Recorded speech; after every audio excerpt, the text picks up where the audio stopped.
Welcome in to Game 31 of the 2023 Banana Ball World Tour, loved by our good friends over at Zappos. It's the rubber match between the Savannah Bananas and the Kansas City Monarchs. The Challenger Series is on the line tonight. Monarchs victors 2 evenings ago. The Bananas bounced back last night.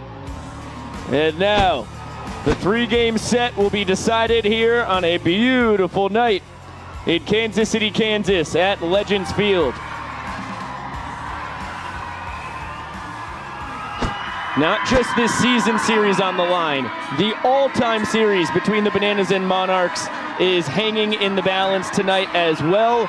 2-2 tied between last year's Challenger Series and the 2 ball games we have already played here in the city of Fountain so far in 2023. Biko Scala alongside Josh Talevsky, and it is Danny Hosley starting on the mound for the first time on the tour tonight when the Bananas need a win so dreadfully. That's right, the Bananas kind of mixing it up in terms of the guys they're going to send into the rotation and out of the bullpen. Danny Hosley, who's traditionally been the closer, is coming out and pitching for the Bananas to start this ball game.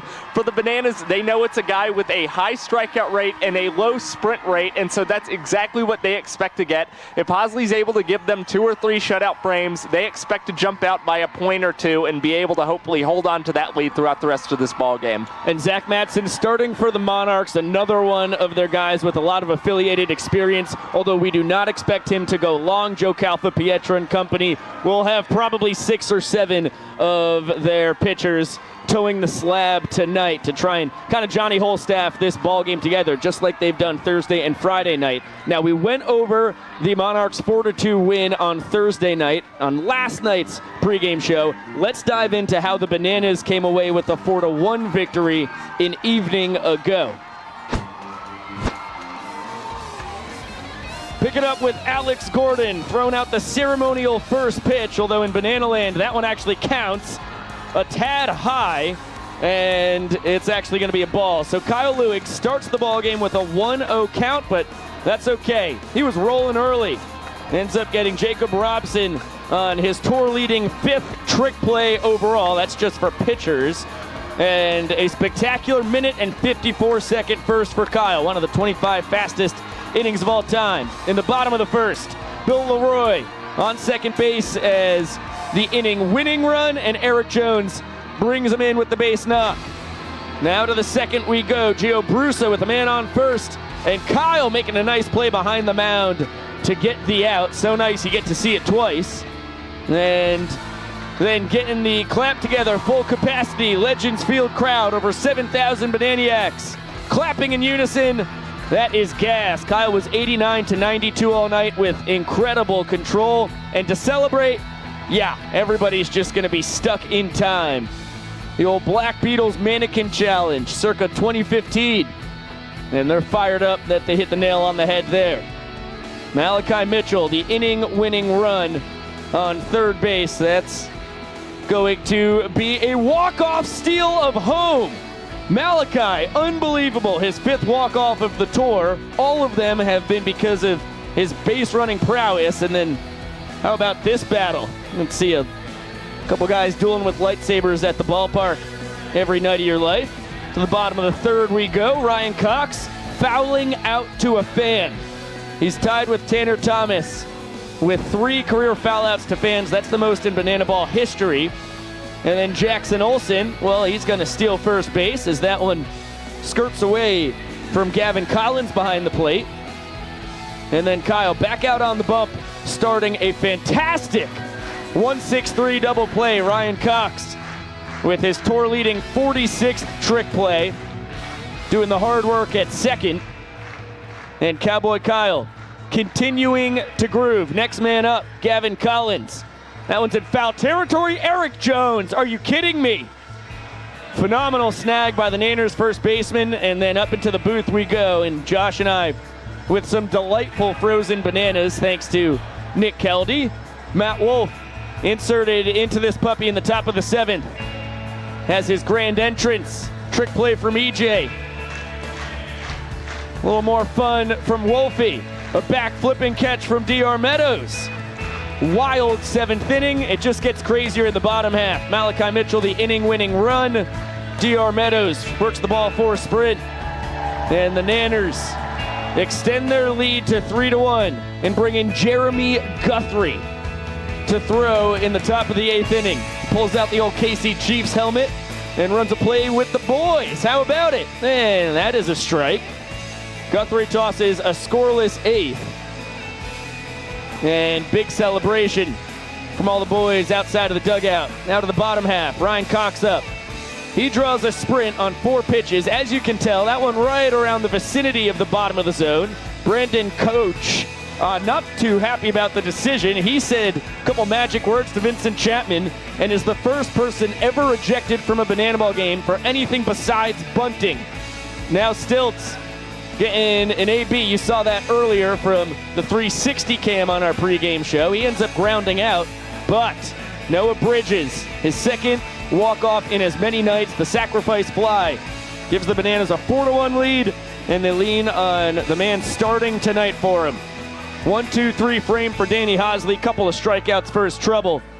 And the Bananas battle back, win 4-1, and set up the rubber match for both this year's Challenger Series between the Monarchs and the all-time Challenger Series between these two squads. I mean, it doesn't get much better than that, Josh. I mean, it's going to be an excellent night of Banana Ball. You can tell that both of these teams want to win this game badly. I mean, the Monarchs, one of the best teams in the American Association. And for the Bananas, I mean, this is their sport, this is their tour, and they want to claim another Challenger Series. Bill Leroy back at the top of the order. Eric Jones behind him. Michael Deeb hitting third. Shark will fill you in on the rest of the Bananas lineup as they're being announced right now down on the field.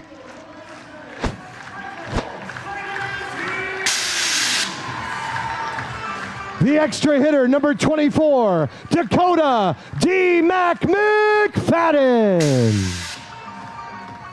In center field, number 5, give it up for DR, the Doc Meadows. At shortstop, number 6, Ryan Cox. At third base, he is our greatest showman, number 8, Jackson Olsen. At DH and starting pitcher, number 18, Danny Hosley. In right field, number 9, Noah Bridges. And at second base, number 4, Matt Wolf. Your Savannah Bananas are managed by Tyler Gillum and Adam Virant.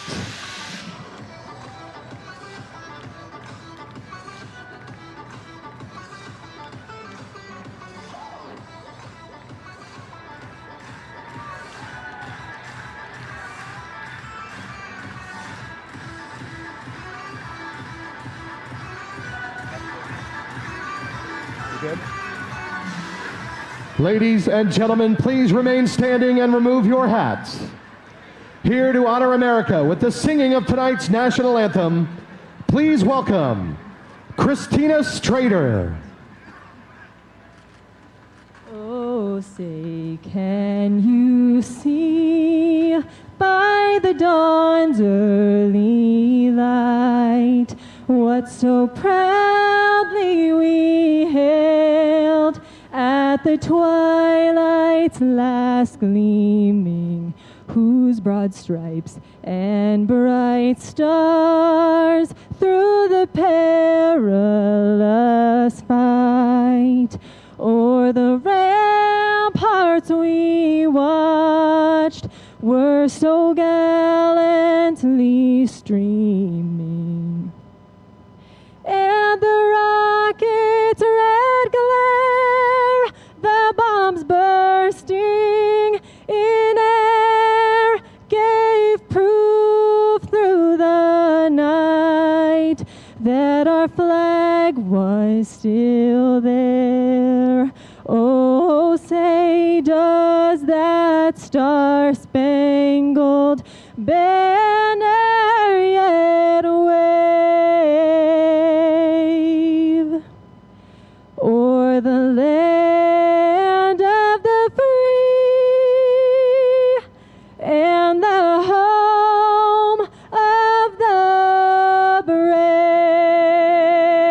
Ladies and gentlemen, Christina Strader.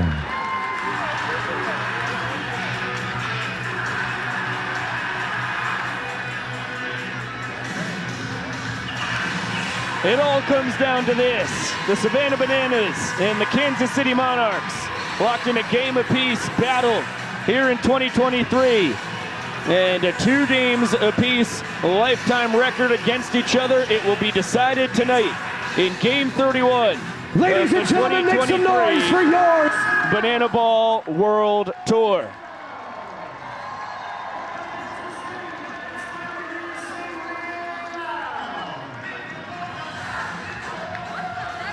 Full capacity, Legends Field.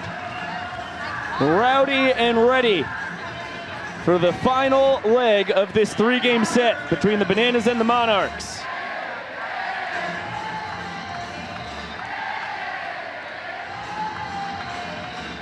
Not a better time than now to shout out Miss Thomas's 4th graders. Hope you're having a sleigh Saturday. Pico Scala and Josh Talevsky on the call. As many games have already been played of Banana Ball here in 2023 as there had been in 2020 through 2022. And this may be the most important Banana Ball game to date, the 61st all time. I mean, you talk about the Challenger Series, the series that the Bananas do not take lightly. We've seen them split with the Dirty Birds. We've seen them dominate against the MLB PAA, but the Monarchs have consistently given them a challenge last year and into this year. If the Bananas want to keep their undefeated Challenger Series streak going, they are going to need this Game 3 win against Kansas City tonight. And that's why you throw Danny Hosley out on the bump right from the jump. He's been the best pitcher on the tour thus far in the 25 innings you see right there. His 1.8 ERA leading all pitchers. He's got all 5 of the saves the Bananas have gotten on the tour. Nobody else has nabbed one for the boys in yellow. And only 13 hits, 9 sprints, compared to 39 strikeouts. The ratios are absurd. And wouldn't you know it, Biko, but 10 of his innings this season have been recorded with minutes per inning marks under 3 minutes. That is 40% of all the innings he's thrown on tour this year. He ranks 4th overall with the 3 minutes and 52 seconds. On average, that takes him to get through a frame. Here's the young professor. Get ready, Casey, because here we go in 3, 2, 1. Showtime! Showtime indeed. Mr. Young Professor, you saw the Monarchs line up there for a second. LJ Hatch, Jacob Robson, and Micah Adolfo all due to swing it here in the first. Chris Herman, Gavin Collins, Gio Brusa, Dylan Rosa, Olivier Basabe, and Justin Wiley round out the 9 men penciled in to swing it for Joe Calfa-Pietra and the Monarchs in the exact same order they have been both Thursday and Friday night. And there's the big 12-6 bender from Hosley. Still an 0-2 count on LJ Hatch, 1 for 7 with a ball 4 sprint and a couple strikeouts in the 2 games before this. And now make it a hat trick of K's as Bill Leroy will roll that down to first to complete the strikeout. And we are so happy to welcome Bill's roommate over the past 6+ years, Mr. Kyle Lewigs, into the broadcast. Well, we're right in the midst of one of my favorite dances, and I think Danny Hosley himself created. Couldn't be more excited to be up here in the booth with you guys, as you two are both of my dearest friends, and I'm sorry about your guys' loss and losing each other as best friends last night, as I heard. I'm sorry I couldn't be here to console you guys because I was a little bit busy for a majority of the game. Well, that's okay. Let's dive into that. As one, you were mentioning when our sound guy, who in the stadium is me, and I'm terrible at it, did not pot your microphone up in time. So don't talk about yourself like that. Did you do your affirmations today? No. Do them right now before we move on to anything else. You have to give me 3. I'm a walking, talking human affirmation, man. My body is a temple. Good. There's 1. The best broadcaster either side of the Mississippi. Good. There's 2. And I have a beautiful face. Good. All 3. I'll take all of them. Thank you so much, Kyle. It's just things that I'm thinking all the time, whether they're true or not. Jacob Robson, the center fielder, with a 2-2 count on him. 2 for 8 on the tour, and boy, we have a monster wasp invading our booth. Yeah, that guy's not outside. He's inside. Josh, can you take care of that? I'm thinking about it. It's okay. My honorable mention, as far as affirmations go, is I am one with nature. So That is true. Please, Josh, don't hit that thing. I'm not worried at all. Okay, we have our first sprint of the night, and as for all the times that the Monarchs have gotten 4 balls thrown to them, they're not fooling around with this whole ball 4 sprint nonsense. All 7 Bananas fielders behind the pitcher and catcher have to touch it before it's live, but Robson is content with just 1 base on the sprint. And if you're Danny Hosley, you've got to like that that's been the Monarchs' plan of attack. I mean, it's probably limited them and lost them maybe a point or 2 so far in this series. Now Mike Rodolfo, 5 for 9 with that base knock you just saw. It's a big reason why he was the White Sox #1 overall prospect in 2018 and 2019.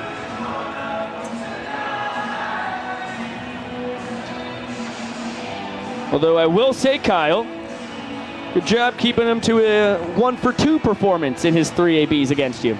Yeah, those guys can really swing it over there. I mean, it was a lot of fun, obviously, like we talked about, getting to pitch to a different lineup and a new lineup. But nonetheless, those guys, everybody that I've crossed paths with have been incredible on both sides of the field, talented and, recepting well to the game of banana ball. So you can't ask for much more.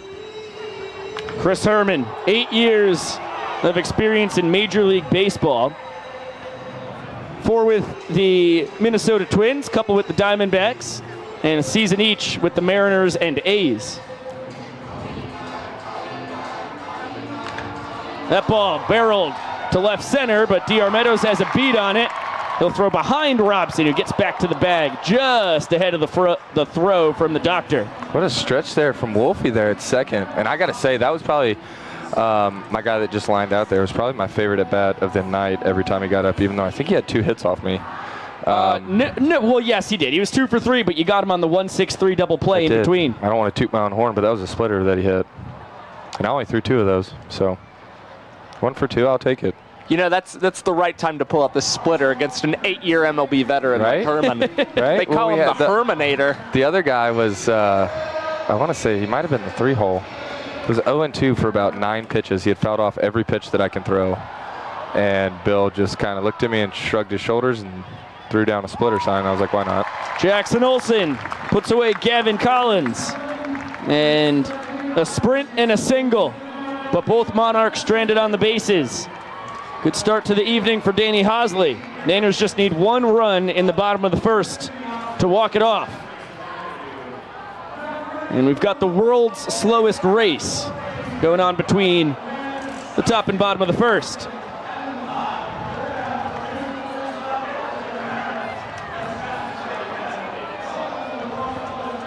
Kyle, across 6 innings yesterday, 6 strikeouts, only 3 hits and 1 sprint given up. How early on did you know you had the A+ stuff?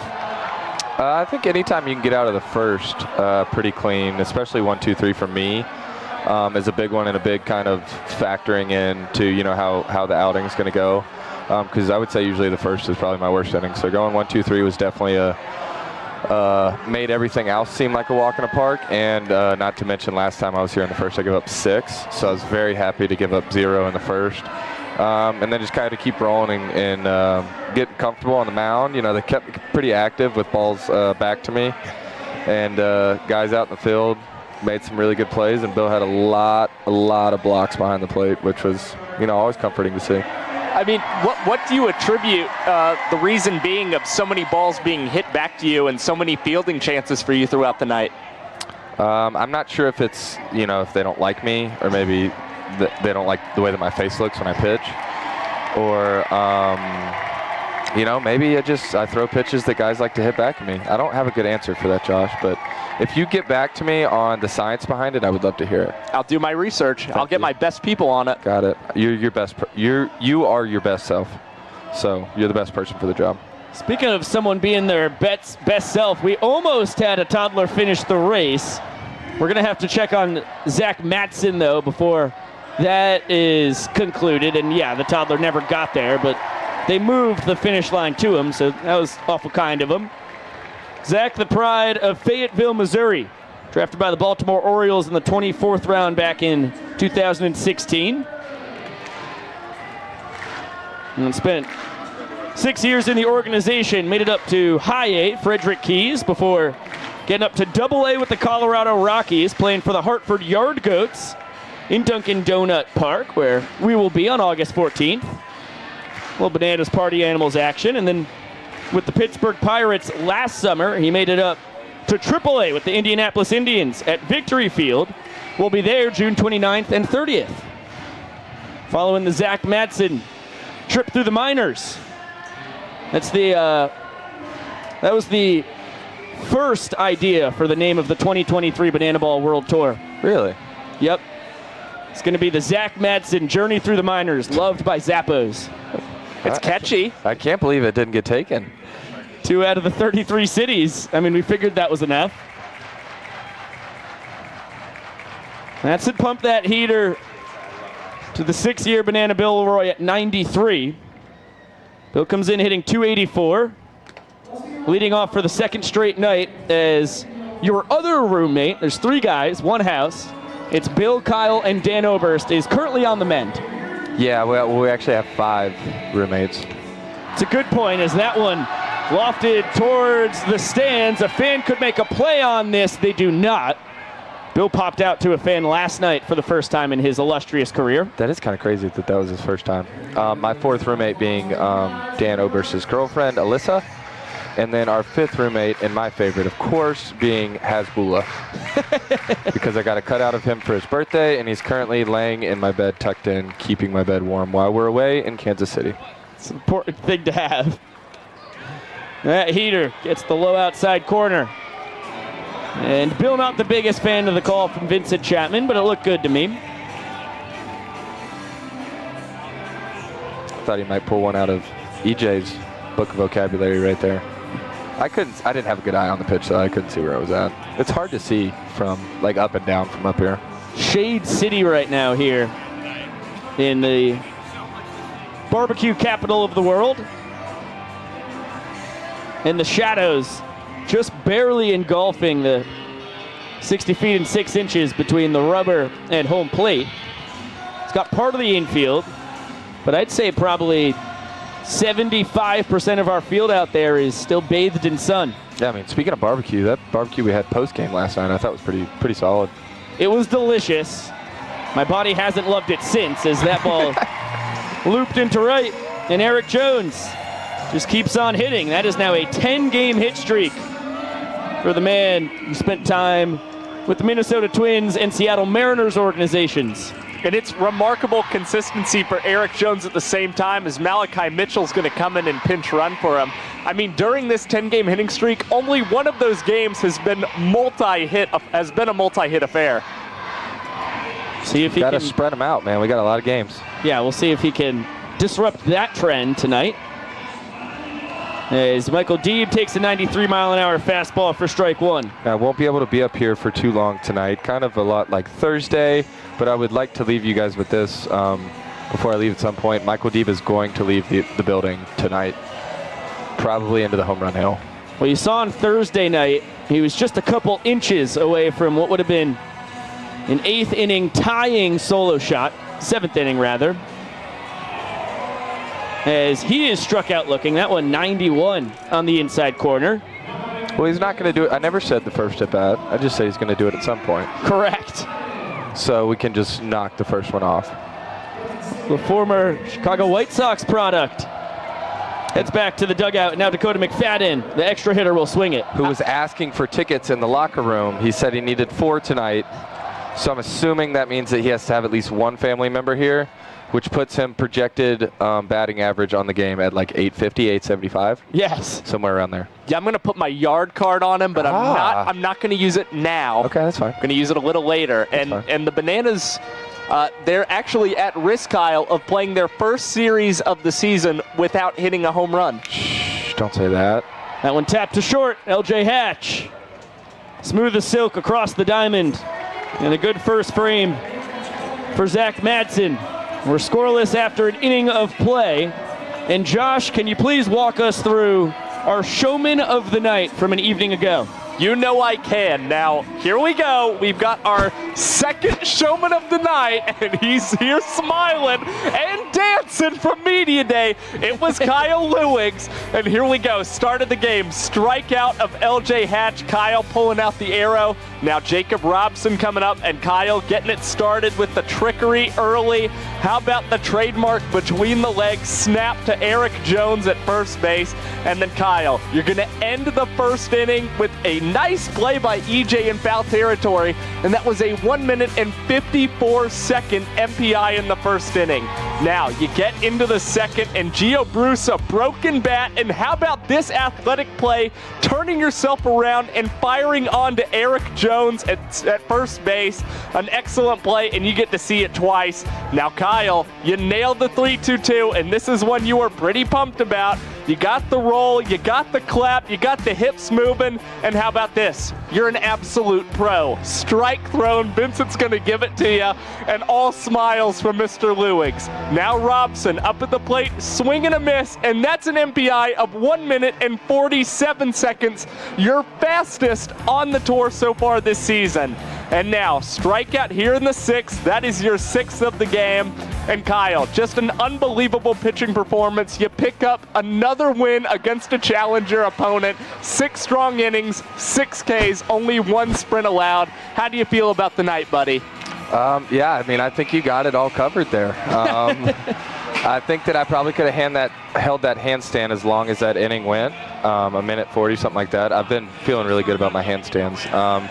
3-2-2 was one that I was very nervous about because it was very difficult, but as you saw, it kind of went well as planned, and you know, couldn't be happier with as good of an outing to give my guys a chance to get back in the series and hopefully win the rubber match tonight. And being the first back-to-back pitcher showman of the night is something, I mean, I only wanted 1, but now that I get 2, I mean, it's literally like a kid in a candy store. Can I see that picture? Yes, Give me that thing. Drawn by our marketing director herself, Kara Heater. Wow. Yeah, it's a two-way road for Kyle between Shove City and Entertainment Town. That's well done. I just got one bone to pick. Okay, you can pick your bone after this line out to left off the bat of Dylan Rosa after Gio Bruce went down looking. Great cowboy hat. I love the concept of the drawing, but I think I'm left-handed in this picture. You do look left-handed. And that's where a pocket goes on a lefty glove. Never seen you hit that one either. I don't think I've done, yeah. Great job, Kara. That's the Colin Ballister on the, it's Rasputin-esque. The dance move you're being drawn, doing right there. Now Olivier Basabe getting the half night off after starting at second Thursday and Friday night. 2 for 7 with a double and a ball for a sprint. So far in the series, able to check his swing on the devastating 12-6 curve. A public service announcement, because I'm sure you've noticed out there in the world, our center field camera has seen better days. We have a NASCAR race going on at the Kansas City Motor Speedway right down the road. As between the legs over to first, Ryan Cox makes it look so easy. And anyhow, the long story short is the race over there is kind of goofing around with all of our wireless technology here in Legends Field. And we will continue to dabble with our settings and our tech as the evening moves on. Let's throw it down to Caitlin Scott, who's going to tell us more about Paris of the Plains. Hi, Pico. Good to be back on the broadcast. I'm going to try not to move my head too much because you are cutting out just a little bit. We have a lot of visitors here in this great state, Kansas, not Missouri. Don't get them confused. There's a lot of people here for the NASCAR. There's a lot of people here for us. And there's, a few laws that are a little bit different here than there may be in other parts of the country. For example, you can't put a bee in your hat here. Very illegal. I don't want to spill too much tea, but just as a cautionary tale, if people are thinking about putting a bee in their hat, Jesse Cole did already try that. He's a celebrity. He has the right lawyers. He's fine. Didn't spend a night in jail, but just a cautionary tale. If you were planning on putting the state's insect, the honeybee, in your hat, not really a good way to win over the people of Kansas City. Just another thing that may kind of come up, singing the alphabet in the streets at night, kind of looked down upon. If you have some sort of like little kindergarten group roaming the streets, you want to kind of like sing the ABCs, just, you know, they have a test next week. Not really what you want to do. We had a player, not going to name drop the player, obviously, but they did try to sneak a couple of snowballs through TSA on the plane flight over here.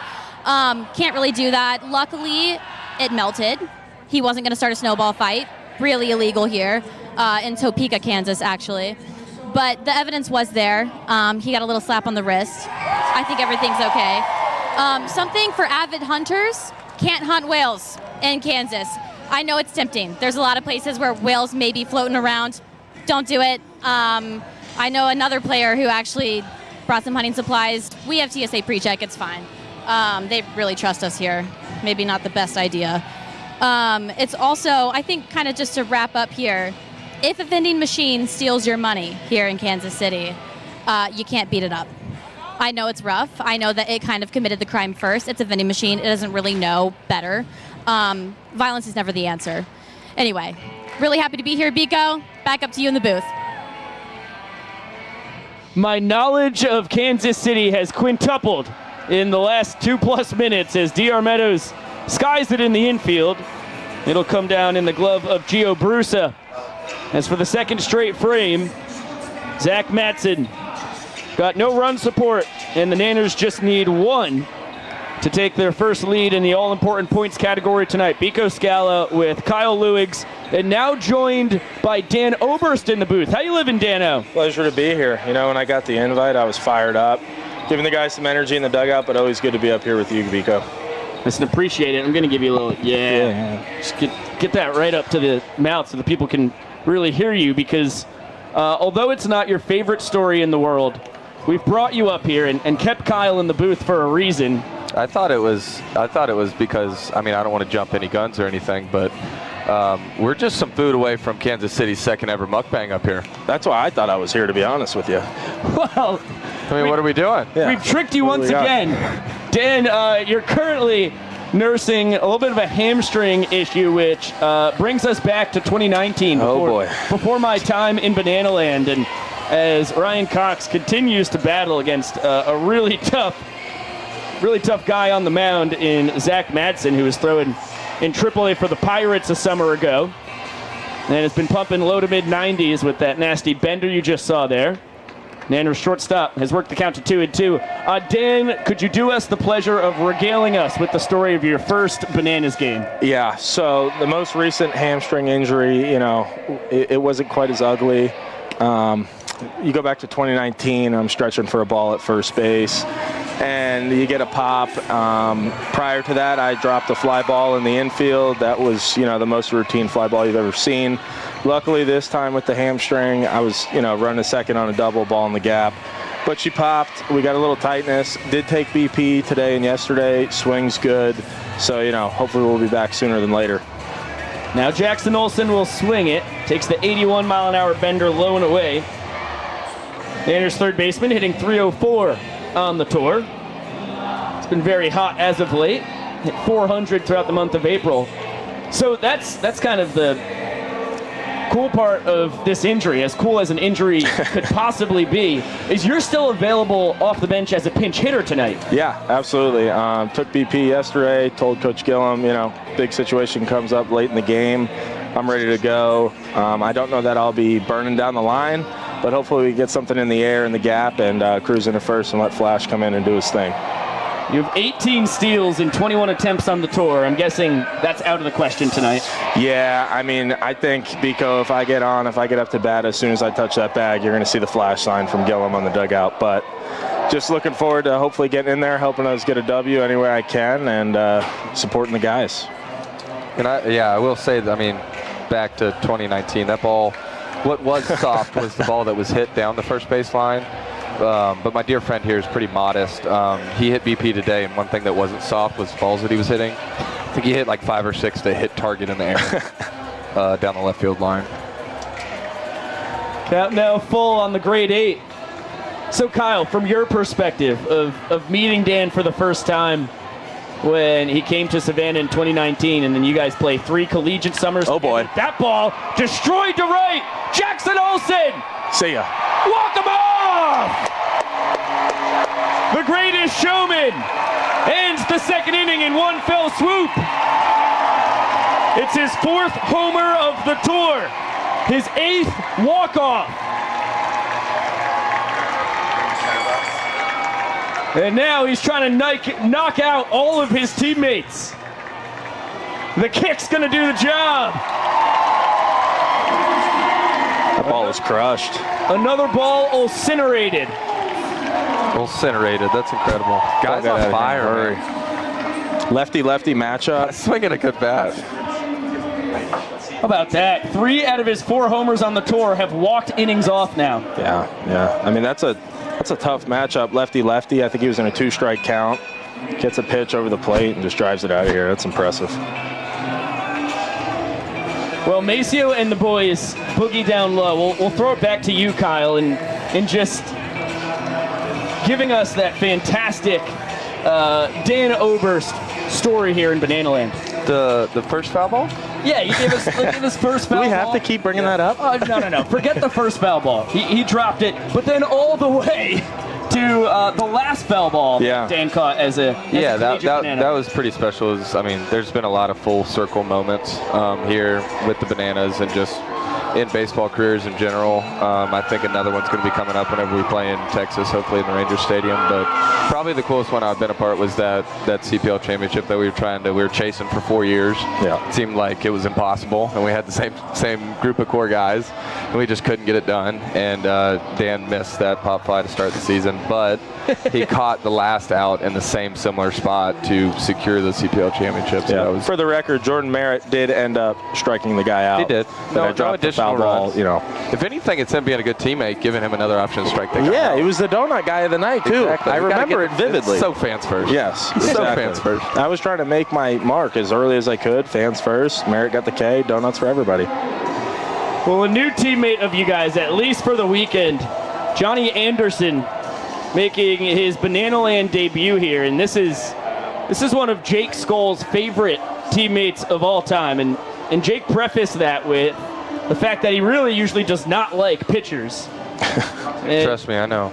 Talk about an intro to his Bananas career, a little crow hop heater outside, that one at 85. So Anderson, at 34 years old, isn't going to destroy any radar guns with what he has going on in life nowadays. But a pretty diverse arsenal, 4-seam, 2-seam, and cut fastballs, as well as a slider and changeup that'll work in there. Used to be a power pitcher throughout his 9 years in the Blue Jays organization. He's bounced back from 2 Tommy Johns. Dan was saying earlier, he was talking to him, that he'd been up to 100 before. Yeah, he told me he was up to 100 in JUCO, and then he got picked up. And he gives up a 6-pitch sprint to start his Bananas career. So Justin Wiley, the second baseman, currently residing on first as the Monarchs order flips on its head. LJ Hatch struck out swinging against Danny Hosley to start this ball game out.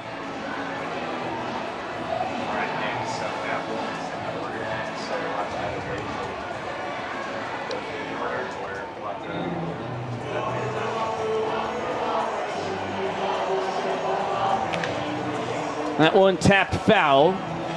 1-1 on the Monarch shortstop.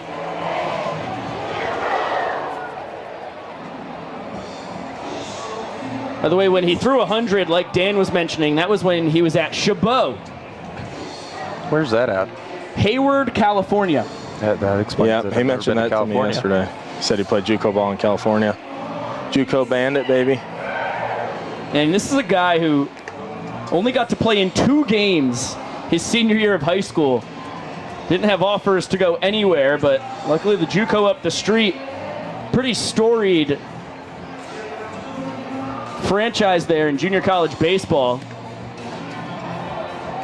As Anderson misses there, that's a 5-pitch sprint.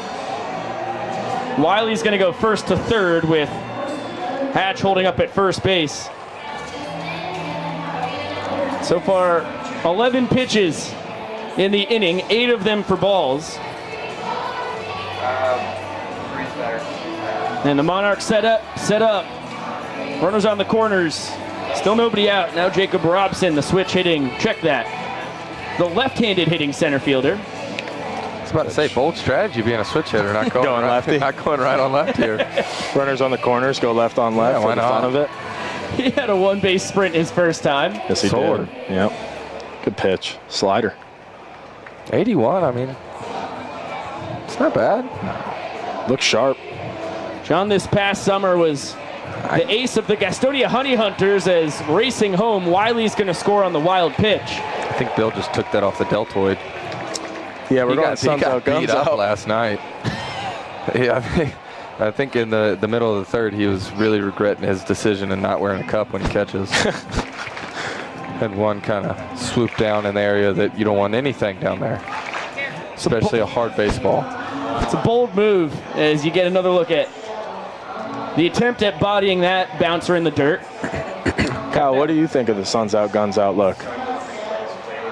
I mean, I don't hate it. I don't think it's terrible. I think it'd be better if we had a cutoff jersey. That'd be cool. But I think this is the jersey to do it if you're going to do it. Agreed. It's probably one of the hotter games that we've played in on tour, I'd say. Agreed. What is it, like Most 93, definitely. 94? Oh, yeah. It's cooking. UV's at an 8. We've had a full array of weather here in Kansas City these past 3 days. A nice elevated 87-mile-an-hour heater. What was that move there from Vincent? He was Gwittying. He gwittied? Yeah. He just hit the gwitty? Yeah. Oh, speaking of gwitty, you guys want to do it? Oh, yeah, gritty at bat. Big Pull at time. bat. Ready? Rocket. Here we go. All right, Mike Rodolfo, single his first time. Josh, you're not getting out of this. I know you're not on mic, but you better start grading This could be good rehab for my hamstring. Yeah, Little take active it easy. movement. Yep. Can't be bad for it, right? Yeah, it feels good. Blood flow. Get me ready. Uh-huh. Oh, look at us. We look good. You got to pace yourself. Yep. Johnny, a little hesitation there coming home. It's really good form, Pico. How do you feel about your gritty, Kyle? I feel pretty good. I feel like if I had some more room to move around, I could get a little bit more flexible. Uh-huh. Oh, come on. That one tapped off the glove of Jackson Olsen and into left field. All right. Hatch is going to stay at third, and the gritty at bat did not work this time around. Did it work last time? Yes. It did? We got an out? I don't remember. Is that a normal thing for you guys? No, we just, it was after Bell got hit. He grittied down the line. Oh, okay. Got a walk-off sprint. That's right. Noah Bridges. But it was a long AB. Yes. It's like 2 or 3 minutes. Well, the heater there up to 89, so Johnny Anderson, getting pulled out of retirement, still got enough velo to fool around as Herman drives that to right. It'll do for a sac fly. Throw from Bridges coming into second as Hatch touches home, and the Monarchs with 2 here in the top of the third.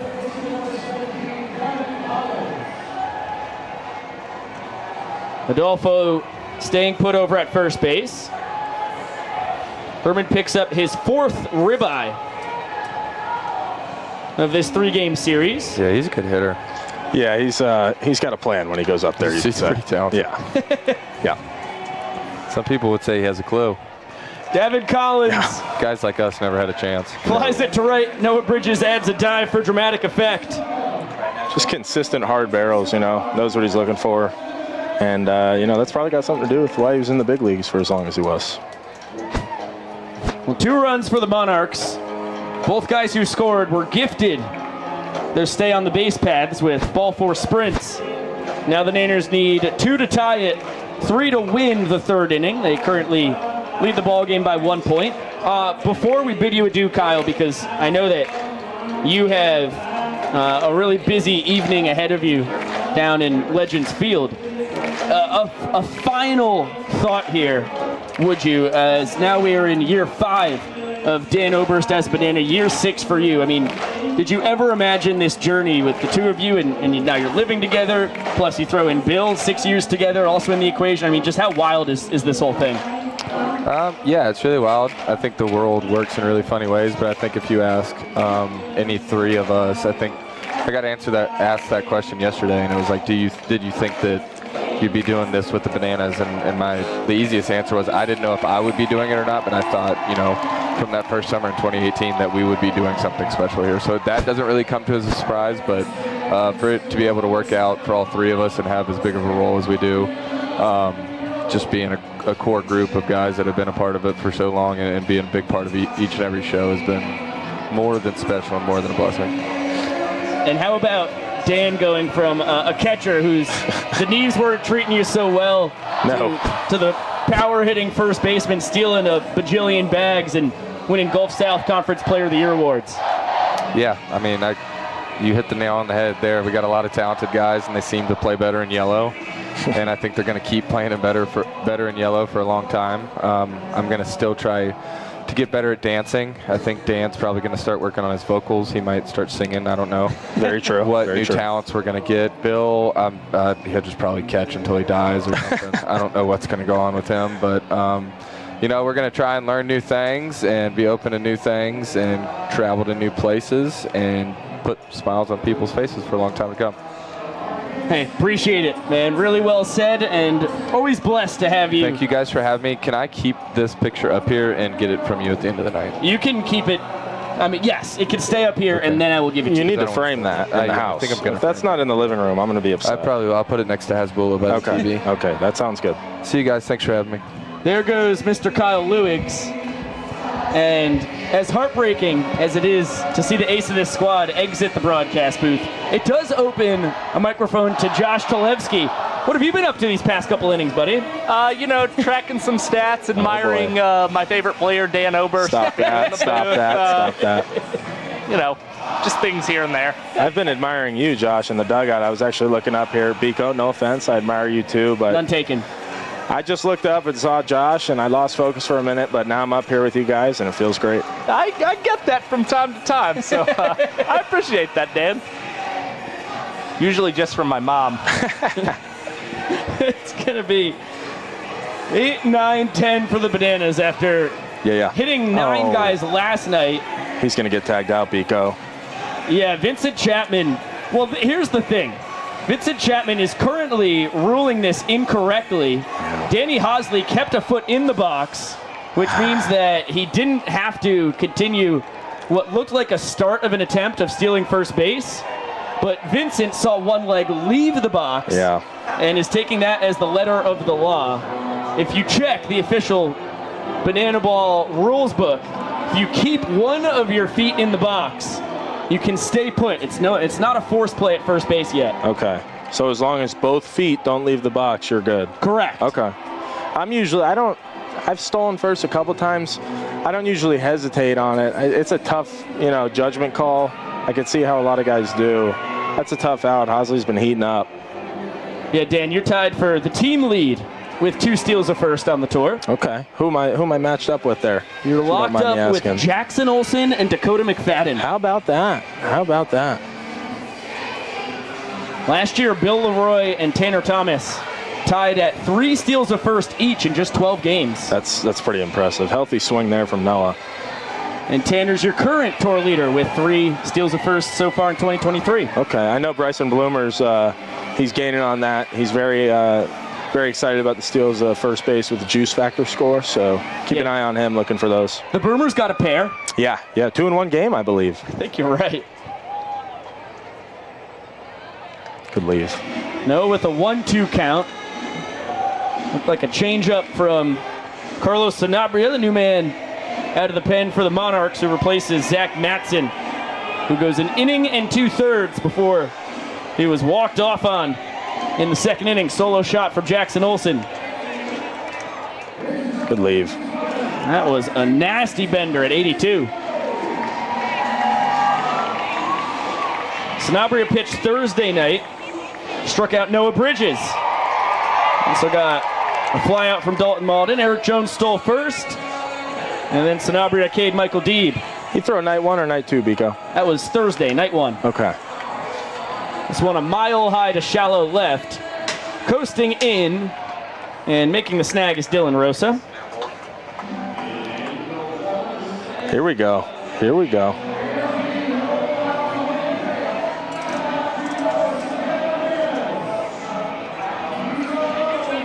So Matty Wolf getting his second at-bat of the tour. As Josh mentioned earlier on the pregame show, he actually grinded out a 7-pitch AB in Tampa and flew out to Breland Omadova, who caught the ball between his legs. Doesn't surprise me one bit. I mean, Matt is a freak athlete. As you just saw, he does a backflip off the barrel. The way he pitches, the way his hands work in the infield, there's really not much the guy can't do, to be honest with you. Well, he can't set up in the right-handed batter's box correctly without the assistance of Vincent Chapman. Monarchs 1 out away from tying this game at a point.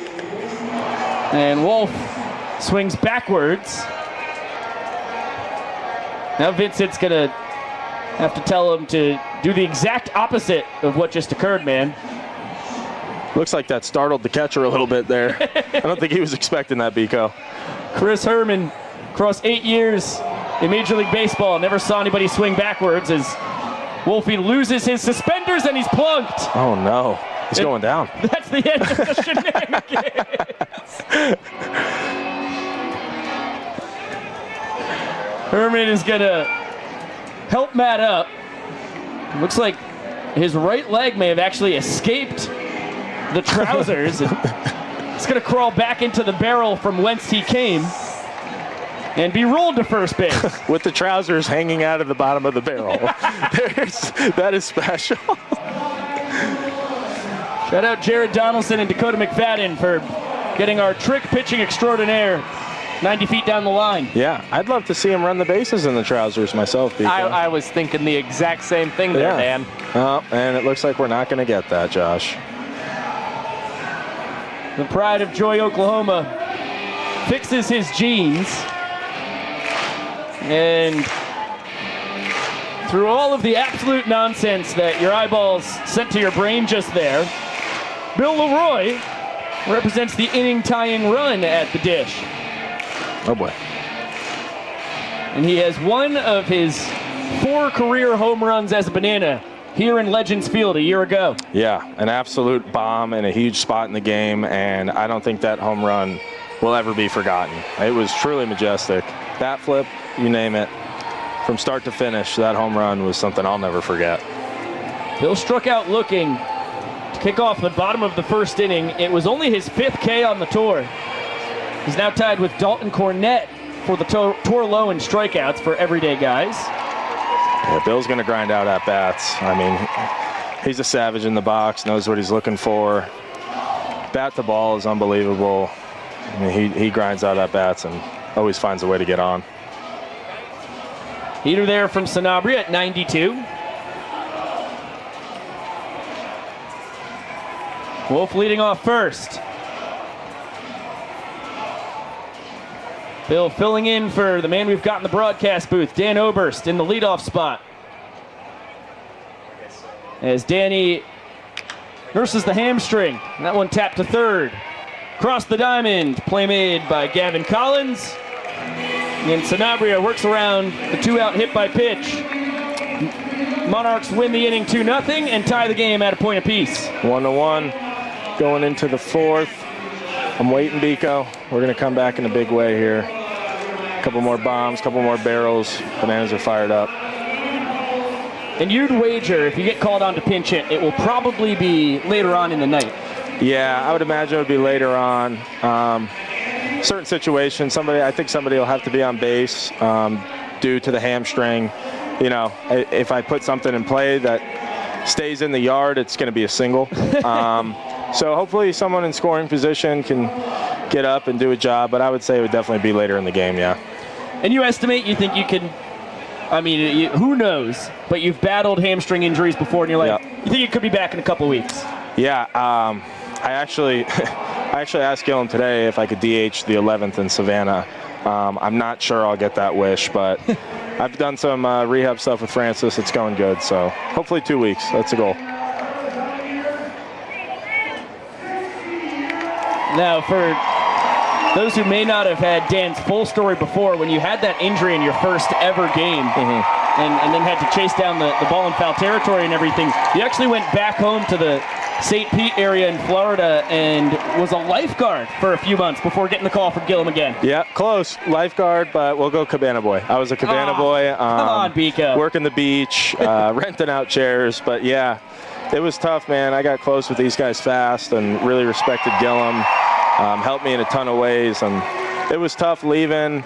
But, you know, they got to get new guys in, and then lucky enough, going into the playoffs, Gillum called me back and came back for the playoff run, and here we are now. Now, were there any lessons you learned during your time as a cabana boy that you translated into that playoff performance? Oh, man, lessons from the cabana boy. Josh, that's one of the tougher questions I've received. I can't say anything directly from being a cabana boy. You just bring in energy, you know, like I did. I tried to bring energy in the dugout. I was trying to bring energy to people at the beach. So that's what I'll go with. From a baseball standpoint, nothing specific. Well, what a special treat here. Fresh off being plunked, Matt Wolf with a mic on him out at second base. How you living? Well, what's up, Biko? How you doing, buddy? Terrific. We've also got Josh and Dan in the booth, so it's a full crew up here. Hold on, Biko. I'm trying to enjoy this dance right here, and I can hardly hear you. No worries. The crowd going wild, as they've been known to do when Vincent Chapman dusts off home plate and shakes what his mama gave him. Matt, how about that? Can you please walk me through your most recent at-bat? Because it looked like you kind of forgot how to hit for a second there. Yeah, you know, Biko, I don't know what Tyler Gillum's thinking. You know, he's a good buddy of mine, but, you know, I had to take batting practice in a good, solid 4 or 5 months. So I had to do my best Little League impression right there. Johnny Anderson out for a second inning of work. He's got 6, 7, 8 for the Monarchs. Brusso, Rosa, and Basabe. You're cutting in and out on me, Biko. Okay, well, I'm going to will it into existence. No more cutting out, just cutting in is that one on the outside corner. And Brusso has struck out looking for the second time tonight. Second K in Anderson's evening as well. Now, Dylan Rosa, the left fielder, lined out to left. His first time we'll try it. Now, you have become famous in Banana Land as the trick pitching extraordinaire. How different is it preparing for a night where you're starting out at second base and actually getting to swing the lumber? Well, you know, I played a little infield in college, so this is kind of my natural position. So I'm always excited when they stick me. I like to tell my wife, you got to like a dog wait front door for an owner to come home. I'm licking my chops to get a ground ball. Well, you've had 2 miraculous trick plays on the tour when you do get those opportunities. As Rosa down swinging, and now Olivier Basabe, who grounded into a trick play from Ryan Cox at short. His first time will swing it. Can you walk us through the cartwheel play at second and then starting the double play with the flip between the legs? I can't say it's something about Between the Legs by Ryan Cox. I mean, he's a magician. What can I say? Okay, perfect answer. Yeah, and how about your cartwheel play? Matty Wolf, Dan here. Talk us through that cartwheel play you made, buddy. All right, loud and clear. Sorry, guys. Sorry, guys. I'm getting bits and pieces here. That's okay, man. We're competing with NASCAR down the road, and the frequency battle is... Maybe I can make a play for you right here. I kind of heard cartwheel, so here we go right now. Oh. That one on a hop to deep and left. Tell me how many outs we got, because I have no clue. 2, Matt. There we go. 2 down, there fellas. We go. 2 down. Put them in your pocket. Matt, you've added the barrel to the equation this year. Where'd you get the idea for that? Oh, delightful. Oh, boy. Oh! Matt, No doubter. Bring that one back, buddy. 2-run shot. Justin Wiley. And the Monarchs with a 2 spot for the second straight inning. Matt, I can't believe you're out there high-fiving the competition. You know, it's all about sportsmanship here. Sportsmanship and fun until things get serious. And they're getting pretty serious right here, Biko.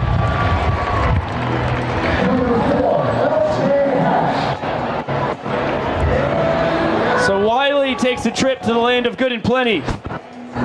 And we journey to the top of the Monarchs lineup. LJ Hatch, a strikeout and a one-base sprint tonight.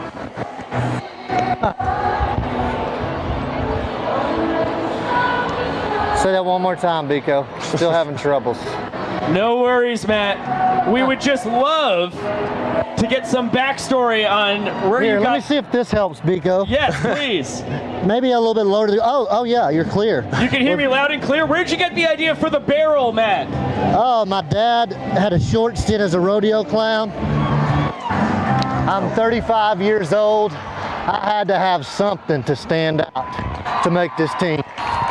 So that's where that came from. Plus, I'm from the country. Good old country boy. Love rodeo. Matt, can't thank you enough for popping a mic on, man. Have fun the rest of the way tonight. Thank you, Biko. There goes our trick pitching extraordinaire.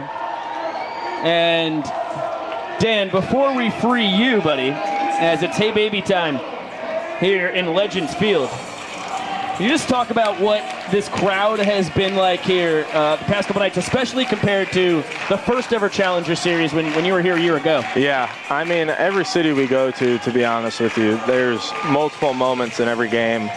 I look around and I'm just starstruck at what these fans bring to us, the energy they bring and how they constantly show up.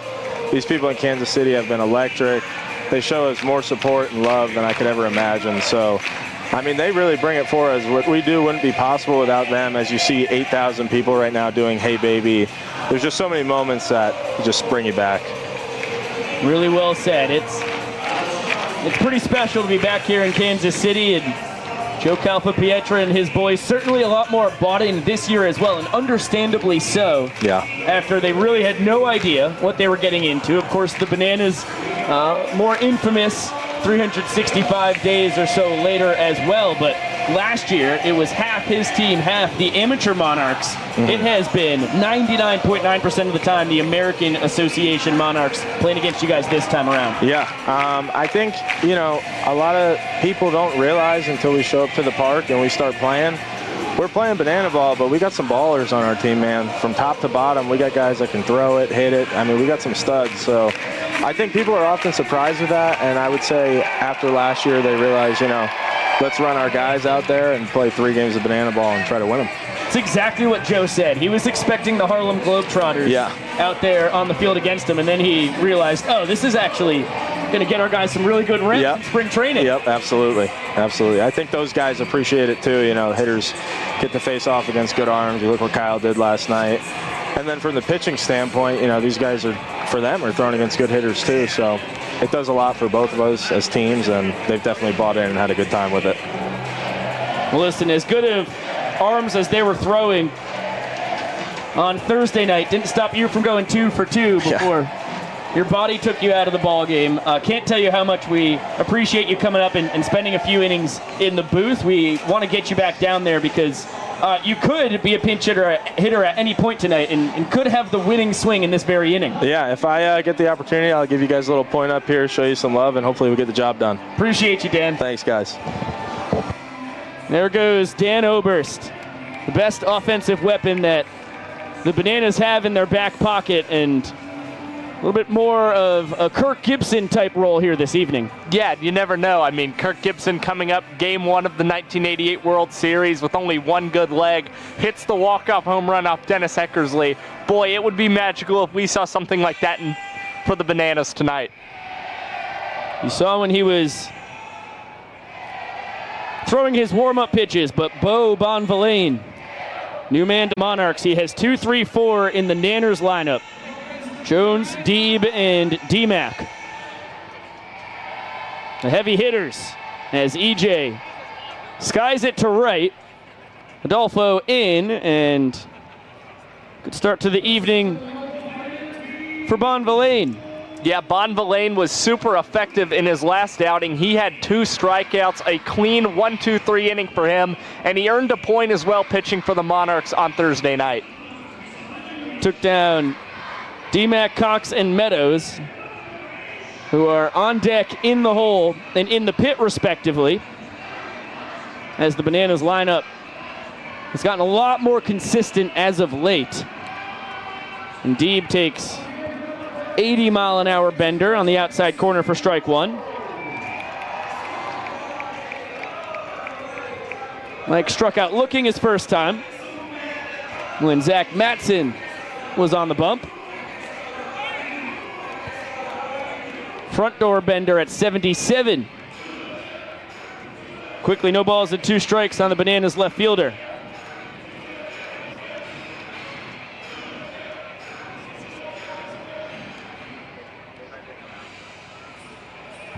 We'll check his swing on 3rd straight spinner. Bonvillain out of Bryant, Arkansas. Spent time at the University of Central Arkansas and then the University of Central Oklahoma, where he was signed as a free agent after graduating from this past spring by the Billings Mustangs in the Pioneer League. We talked about it Thursday night, but he had video game numbers. 1.66 ERA across 43 1/3 innings thrown. As Deeb with another good take. Yeah, I think for Bonvillain, he's just kind of working his way up in the independent league ranks, and it won't be too long before he finds himself in some major league team's minor league system. I wouldn't doubt it. His professional stats are superb, as Deeb able to hang with the 85-mile-an-hour heater.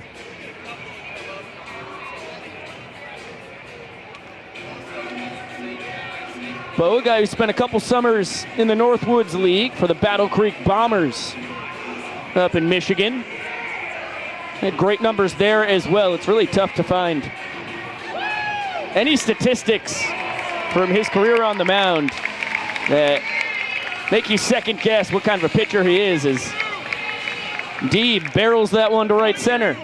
That was an excellent 7-pitch plate appearance there for Michael Deeb. He has now 6 hits in 7 Challenger games. And by the way, that's a plate appearance he was definitely pleased with. Believe it or not, his 101st plate appearance of the season. One to remember. Now Dakota McFadden represents the innings tying run. Our game's knotted at a point each. But the Monarchs trying to get their first lead in points since Thursday night. I'm feeling aggressive, and I'm going to go Dakota McFadden yard card to tie the inning, Biko. Grounded out to Hatch at short his first time.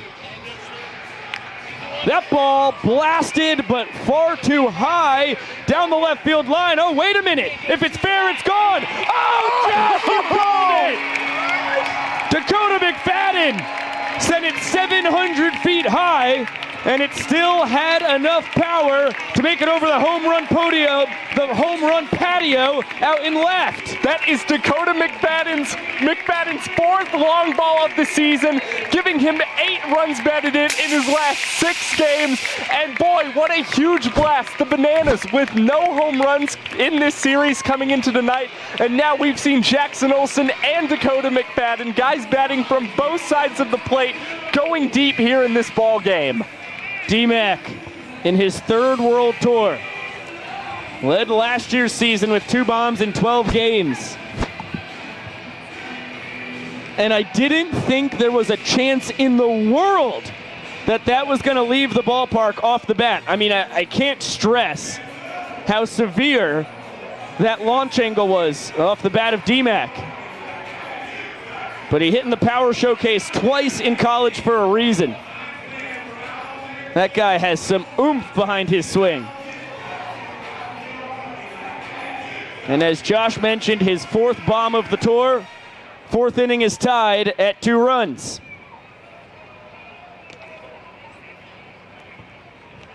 Bonvillain going to the spinner. I may genuinely have to hang up my headset after this game. I don't think I can ever have a greater accomplishment in my my broadcasting career. Absolutely insane. I've never been lucky enough to throw a yard card out there and not just be blessed in that plate appearance. That was the very next pitch. I don't know what got into me there, but he came up to the plate. I saw him walking up. Kyle's talking about his family being here, and I don't know. I had a feeling we'd see a ball over that home run patio for the Bananas in this series.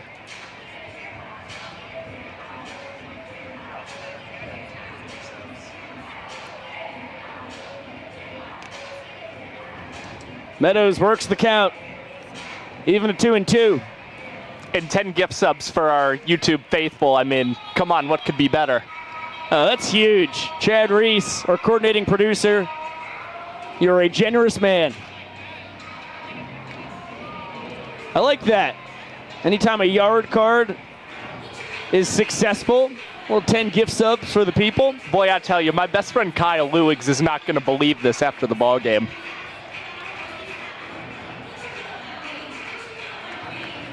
I've never seen a home run hit that high in my life as Meadows works the sprint. He's off to the races. Monarchs got to get it through all 7 fielders before the ball is live. DR's digging for 3, and he's going to have it. Dolphin dive into third base. And the inning-winning run 90 feet away with just 1 out. That's where you see that burning speed from DR Meadows is really at its best. I mean, this is a guy who, during the CPL season for the Bananas last summer, stole 26 bags and was never caught stealing. I mean, I don't think we've seen enough of his speed on display, but that really showed it off. Now KC has to bring the infield in. Ryan Cox struck out swinging his first time. Came to Kansas City with only 4 strikeouts on the tour. He now has 7 overall. But the point remains, he's just about as good as anyone either side of the Mississippi at doing just that, putting bat on ball.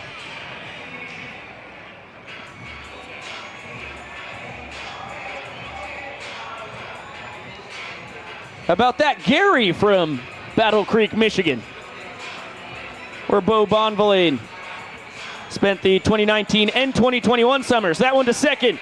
Play at the plate, not even close to in time.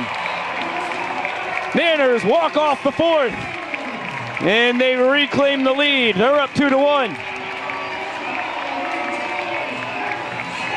Ryan Cox with his 5th walk-off on the tour. Justin Wiley looked like he was out having a nice Saturday picnic, taking his time while DR was barreling down the third baseline. Yeah, I was surprised with the infield in. There wasn't more of a charge from Justin Wiley there, but that just goes to show you Ryan Cox, the bat on ball skills, being able to just put that ball in play and leave it up to DR Meadows' speed to score that run and give the Bananas their 2nd walk-off of this ball game. Jackson Olsen with the walk-off smash in the 2nd inning. Monarchs won the 3rd 2-0. They got 2 more runs from their offense in the 4th. But Dakota McFadden, Michael Deeb, DR Meadows, and Ryan Cox combined talents to push 3 across for the Nanners. And now we have the Kansas City Derby.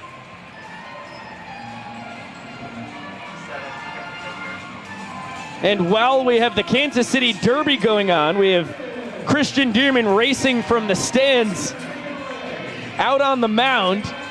Mr. Electric going to be the new man towing the slab for the Nanners. And the Eye Black continuing to reach new levels of creativity. It was a lightning bolt for Dierman last night, which makes sense. Going with a star this evening. Take a look at his numbers. 48 innings pitched. Only Cowboy Kyle has thrown more. And the MPI, really impressive, 4 minutes and 5 seconds. And it's 4 minutes and 5 seconds overall in the year. But then when you break down his MPI against challenger teams, wouldn't you know it, a 4 minute and 5 second MPI, exactly the same. That is remarkable consistency from Mr. Dearman. We'll see if that stays true here this evening as our horse race coming down to the stretch. Really good, consistent work from our couple out in front. Neither of the two couples opposing them is going to have a chance at all.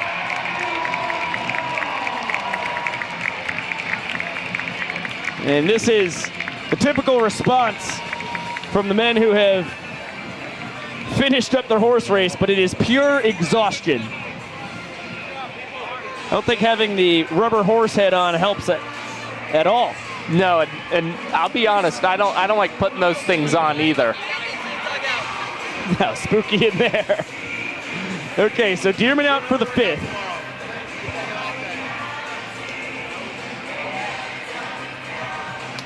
Johnny Anderson's debut for the Bananas is over with. 2 innings thrown, 4 runs given up. But even though he lost the 3rd inning, it's a lot of support from the Nanners in the 4th. Ends up with a .1 and a point lost. And it's going to be 2-3-4 for the Monarchs here in the top of the 5th.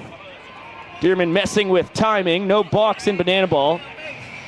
So you can get just about as creative as your heart desires out there on the bump. Robson, the center fielder, a strikeout and a sprint. And make it 2 Ks on the night. And that's where you see Christian Dearman, why he's successful in banana ball is he's playing the mental games. You'll see him do one of those funky movements, setting up the next pitch that he's going to throw. As you could see, just a smooth, clean delivery. And Robson probably expected more of the same from Dearman, the kind of balk or likened to a balk, and no, strike 3. It'll be Mike Rodolfo, the right fielder. Line drive singles in both his trips to the dish tonight, count even at 1-1. Remember, last year in this Challenger Series, Monarchs won the first ball game 3-2, and then the Bananas won on Saturday night, thanks to a tremendous starting performance from Christian Dearman, who catches Adolfo guessing. Peter right down Broadway, and back-to-back Ks to start out Dearman's night.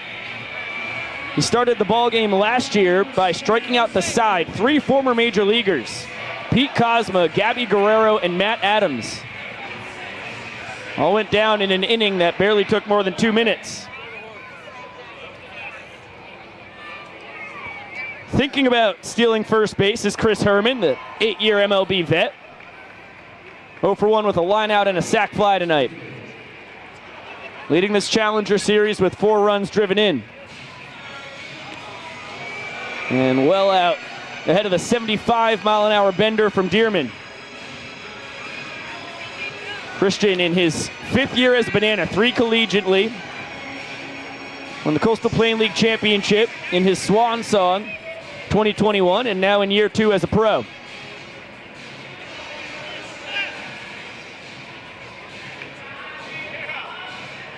Guy who's gone from Tallahassee Community College to Florida International University and finished up at St. Thomas University.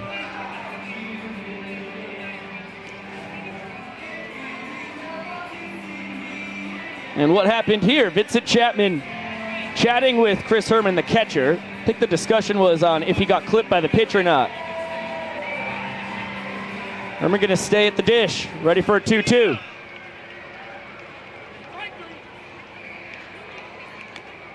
And the count runs full. Now the pitch before, Biko, did you notice the pro move by Vincent Chapman when he went over to speak to Herman? He made sure he didn't leave the box and get a called strike on him. It's good work by Chris. He's a quick learner as he pops out to Ryan Cox. And a good 1-2-3 frame to start Dearman's evening. Nanners just need 1 run in the bottom of the 5th to increase their lead in points. And as it is t-shirt toss time here in Legends Field, Josh and I with a very special guest in the booth. It's Thursday night starter for the Monarchs, Brandon Finnegan. How you living, Big Tiger? Okay, let me get the old microphone situated. It's just one. Here we go. Yeah, that'll do it. All right, figured out, Pico. Okay, Brandon Finnegan, how you doing, buddy? Not too bad, guys. How about y'all? Terrific, terrific. Now, you are a guy out of TCU, drafted by the Royals, the infamous first person ever to pitch in the College World Series and the MLB World Series in the same year. So you've had some pretty wild experiences. Where does it all rank compared to your banana ball debut? I mean, this is different. I have been very fortunate in my career and definitely early on in the career. So it's hard to rank anything above the World Series, That's understandable. And the big leagues, but right. No, it's definitely an experience for sure. It's something that you see the videos on Instagram and stuff like that, so you get a little feel for what they do, but you never understand what's actually happening until you see it in person. So, it's been fun. It's just different. So standing out there on the mound, getting the start for the Monarchs, the energy of the crowd, what's going through your mind? Man, honestly, just to throw strikes, really. Yeah. At the same time, this is all fun and games and stuff, but at the same time, you have to go out and compete and, get the job done. And I was just wanted to see where I was at against some real competition, not going to camp this year with somebody. This is kind of the first time I faced, real hitting. So, it was definitely, it went well. But, definitely had to just, try to lock it in and stay ready and get ready for the season. What's it like to come back to Kansas City and be pitching in front of fans in KC again? Different. It's not what it was when I was here last time, but, I love Kansas City when I was here, so that was a big choice for me is because of the fans and how much I liked Kansas City. I just knew that if I had to go the any ball route, that I wanted to be in a spot that I knew was a good city, and of course Kansas City was home for me for not quite a year, but a few months. But it's a place that I really liked and really enjoyed. So I think that's what ultimately drove me to come here. New man on the mound for you guys is Grant Gavin, who threw a 2-minute and 19-second inning on Thursday night. Fastest for the Monarchs so far in the Challenger Series as Jackson Olsen, a walk-off homer to win the second inning. His first trip to the dish. Justin Wiley takes care of him there. And to the 8-hole for the Bananas we go. Danny Hosley caught trying to steal first in his first at-bat. A little misunderstanding of the rules between Haas and Vincent Chapman. Danny started the game on the mound for the Nanners. 2 scoreless innings thrown, and via the Shohei Ohtani rule in banana ball, he's able to stay in the game as the team's DH. That one at 90 for strike 1 from Grant, who grew up just about 20 minutes down the road in Parkville, Missouri. And was drafted, just like Brandon in the booth, by the Kansas City Royals. That was out of the University of Central Missouri. Gavin last year at AAA with the San Diego Padres, thrown for the El Paso Chihuahuas.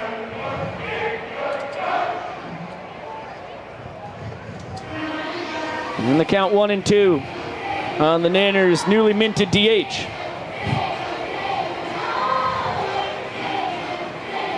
Now, Brandon, can you walk us through what flying through the Royals minor league system like that is? I mean, you only threw 13 games in the minors before you're suiting up and succeeding. I mean, you were terrific in your MLB debut and then getting to play in those playoffs.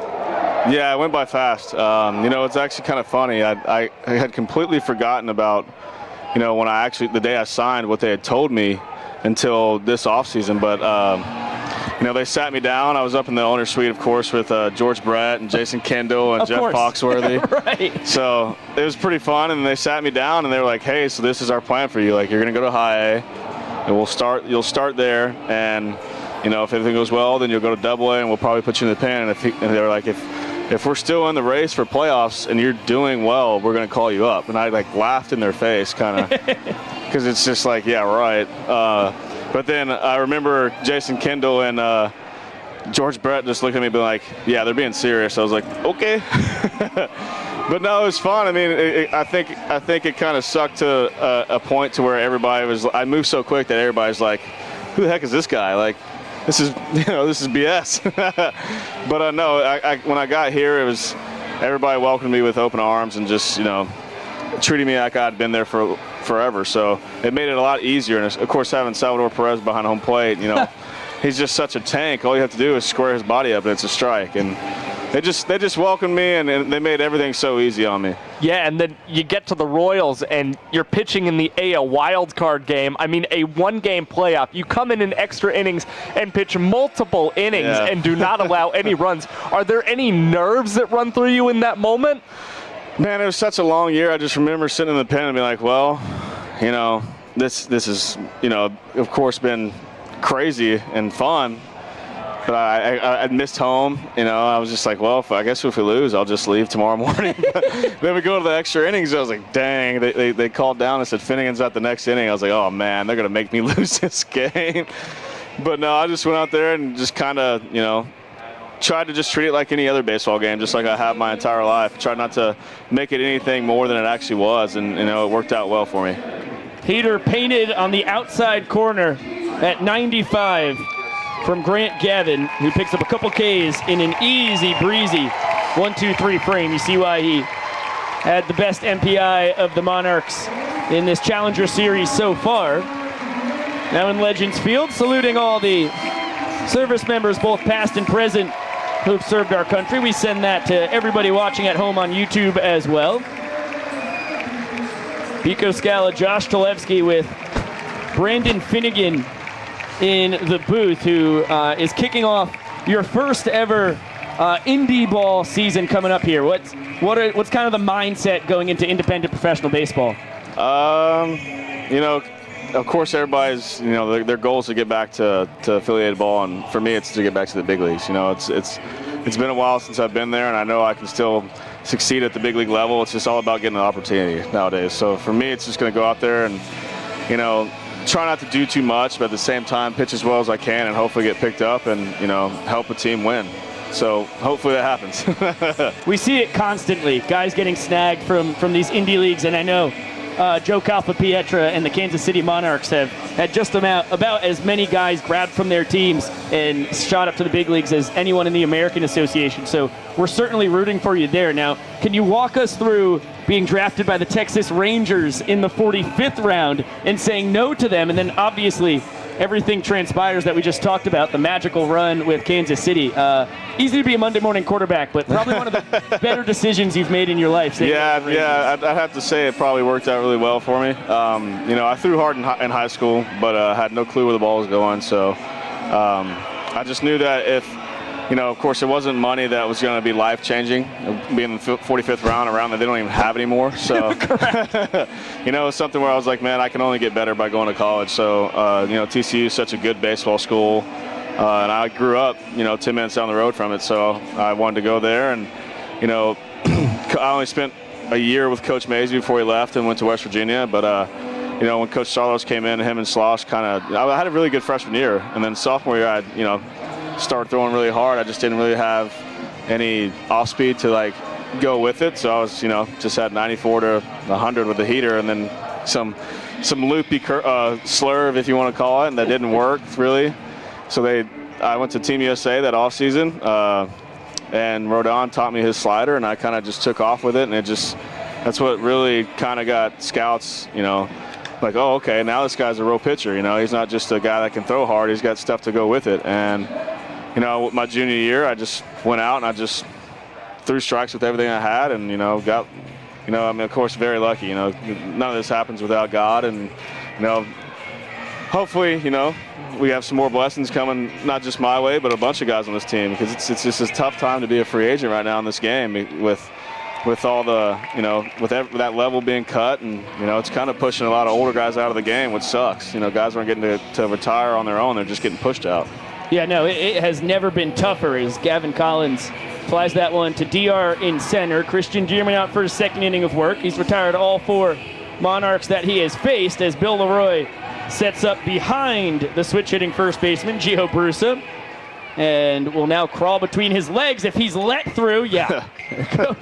Gio unpinches the knees, and Bill back behind home plate. Now Dearman is boogieing. It's 3-2-2 time, but in the 6th inning, Cox, Wolf, and Meadows behind him joining in the dance, and a heater for strike one. I know trip back to the major leagues is on the schedule for you in the near future, but when all is said and done and affiliated ball is done with you, you think there's any chance in the world you end up out there synchronized dance on the mound throwing in banana ball?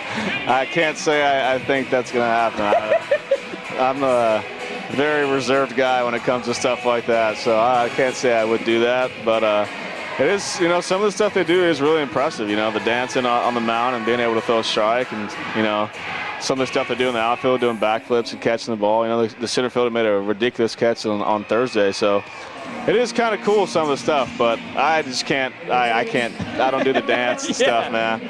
I got to be behind closed doors and I can do it on my own. I hear you there. Yeah, the diving catch from D.R. Meadows in center ended up being number 5 on SportsCenter's top 10, which I think was undervalued immensely. Gia gets the one-base sprint. That's his 3rd sprint that he's taken across the 3-game series. He passes the baton to Dylan Rosa. Line out and a strikeout so far tonight. And cut and a miss. Dearman's fastball sitting mid-80s tonight. It's not going to beat you with power. It's the rest of the arsenal as that one fired in at 87. It's the sinker, slider, splitter that Mr. Electric makes his bacon on. 2-2 count on the Monarchs left fielder.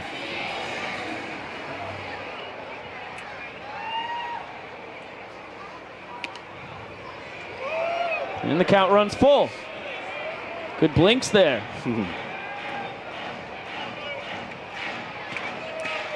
Russa leads off first. Payoff pitch from Dearman. Joe, no, wow. That was the same pitch. That is what I was going to say, Brandon. I was going to say just missed outside once again, but Vincent Chapman decides he liked the way that one looked. 3rd K for Dearman in relief. Front door bender never gets to the door. Olivier Basabe, 1 for 2. Single and a run scored. Ahead 2 balls, no strikes. Now, from your vantage point last night, when we had the first ever non-bunt related ejection in banana ball history, what was that experience like for you guys in the dugout, Brandon? For me, I thought it was pretty hilarious. You know? Good. Brandon Coach he's a good dude. He's just crazy, man. You know, he's a competitor, and you know, he felt like he got squeezed a little bit. And I guess last year when he pitched in this game, the same thing happened. So he took offense to it, and you know, I mean, I see some more ejections in his near future, but I thought it was hilarious, you know, especially being the first ever. I told him, I said, well, at least you'll be in the Hall of Fame for something. That's a fact, man.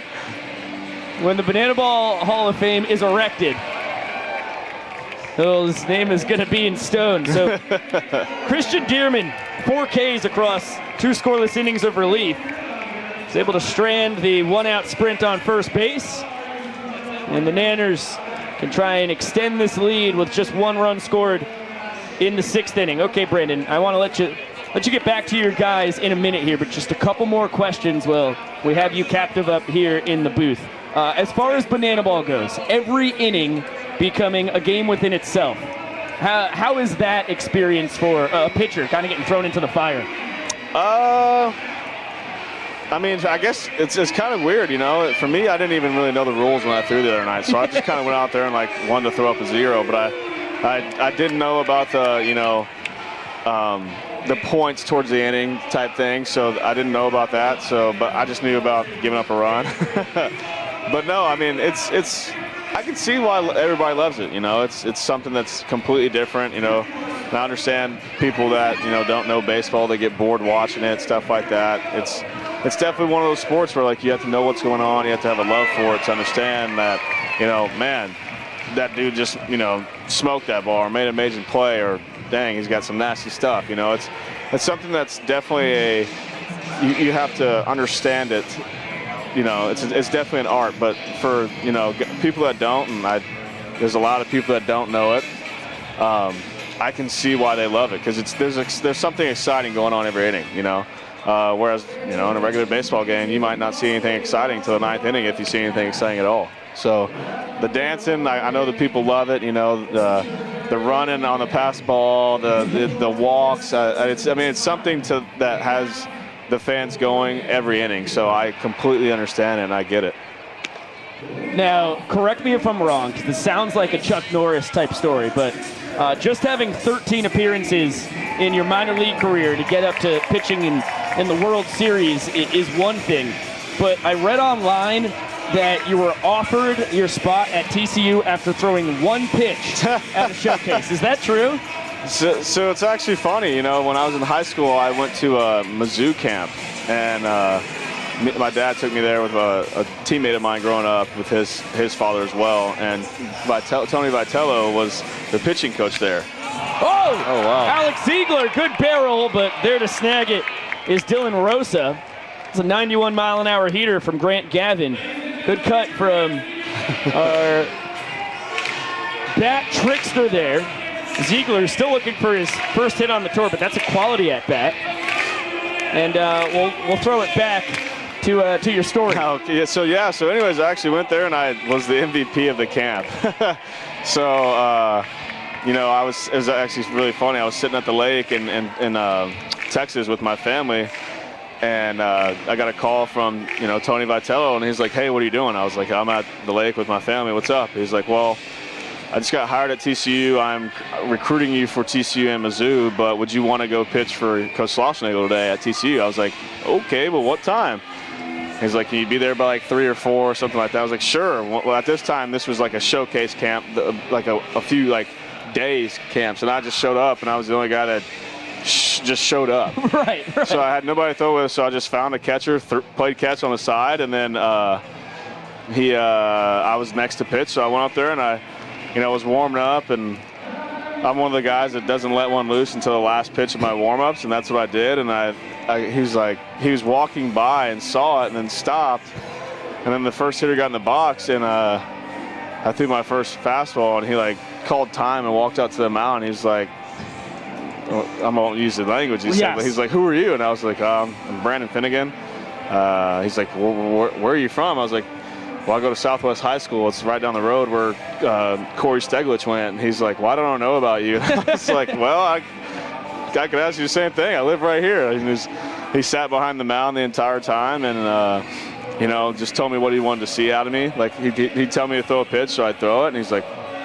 And as soon as I got done, he pulled me off to the side. He's like, "All right, well, what's your number? I will be talking to you very soon." So, and then I got offered.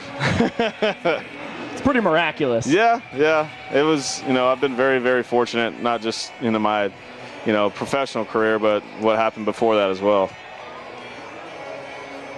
Bill Leroy tapped out to Grant Gavin on the mound. Now in 0-2 to Eric Jones.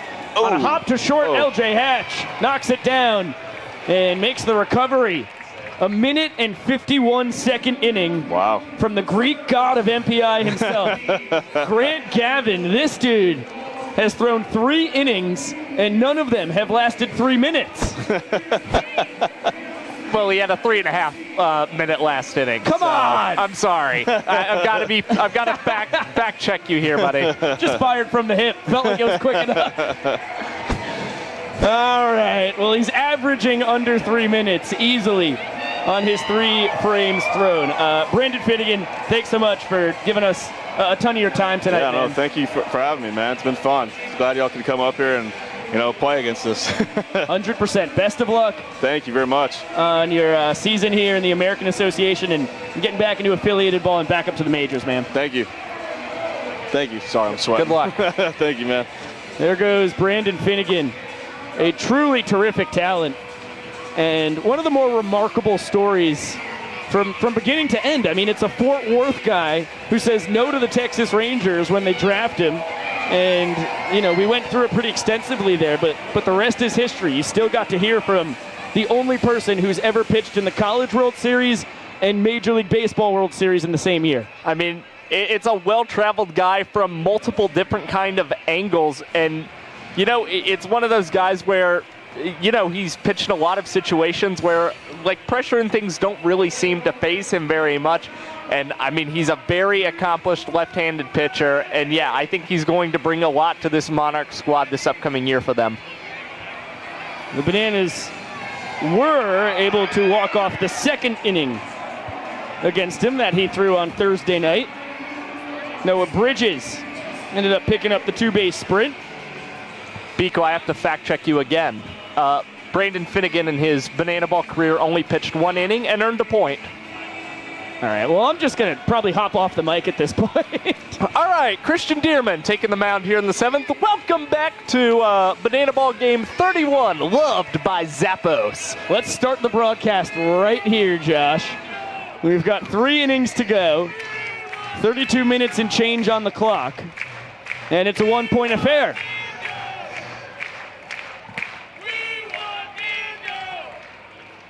Actually, no, it's not at all. The scoreboard's just wrong. It's a 1-point affair. Just continue to be befuddled up here in the booth.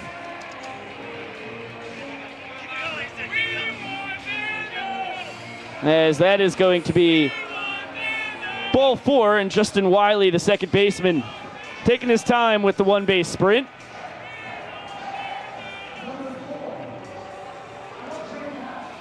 And that gives Christian Dearman now 5 straight batters who have seen exactly 6 pitches from Christian Dearman. What a streak of consistency for Mr. Electric right now. It's bizarre. To the top of the order we go. By the way, Wiley, 1 for 1 on the night. 2-run homer. His first time up. He's got a pair of sprints sandwiched around it. LJ Hatch, the shortstop. 0 for 2, strikeout, fly out, and a one-base sprint. As that's the second one on to first, not in time. Cox and Wolf combined to grab the lead runner. And Hatch will replace Wiley over at first base.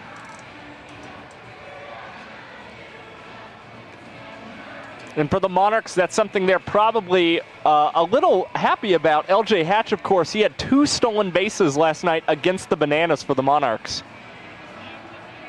And Wiley can certainly run. He was 12 for 16 in stolen base attempts for the New Jersey Jackals last summer. Hatch, only 2 steals in 3 attempts at AAA Albuquerque last summer, and now Jacob Robson gets his 3rd strikeout of the night to go with 1 sprint that he's grabbed. He's now K'd 7 times in the series.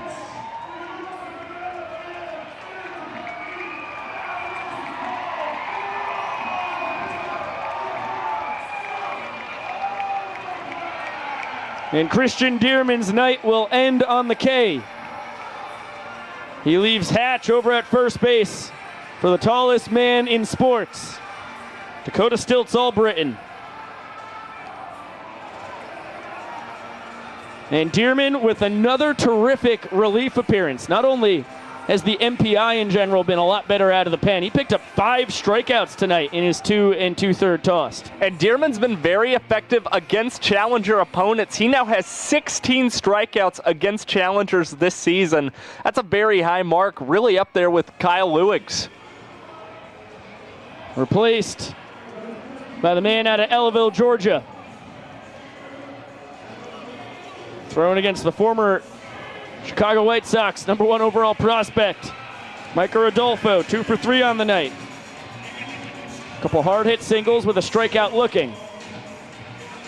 Certainly the most bizarre at bat of his career as he's ahead 3-0.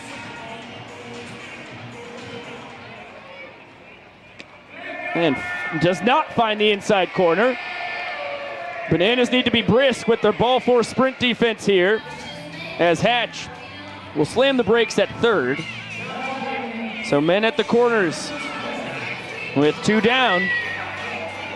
Monarchs poised to strike here in the top of the 7th.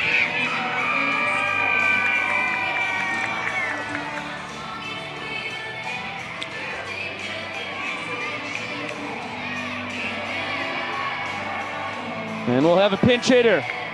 Chris Herman is hit for by David Martinez, who went 0 for 2 on Thursday night with a strikeout.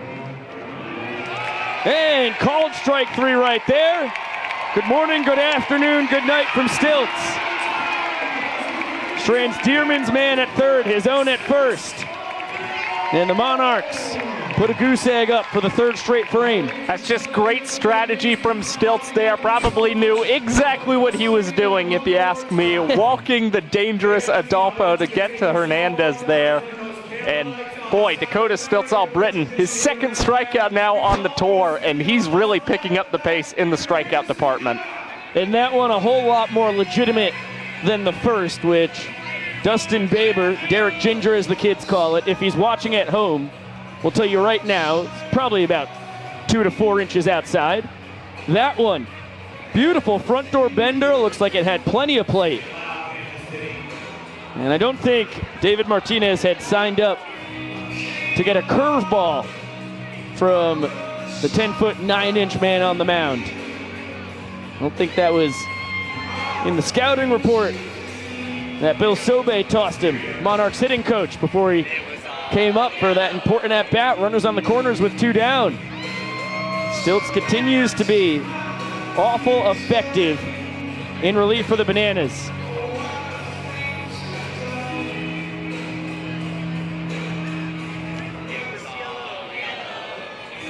He's now only allowed 2 runs across 6 innings on the mound on the tour. We turn Legends Field yellow. Dalton Malden going a cappella. This karaoke is the correct term. There's still some music being played lightly in the background, so it's not a cappella in the slightest. No, I wouldn't consider it. By the way, Biko, speaking of karaoke, do you have a go-to karaoke song? If I told you, I'd have to kill you. No, I mix it up. That's good. I like that. Yeah, what about you?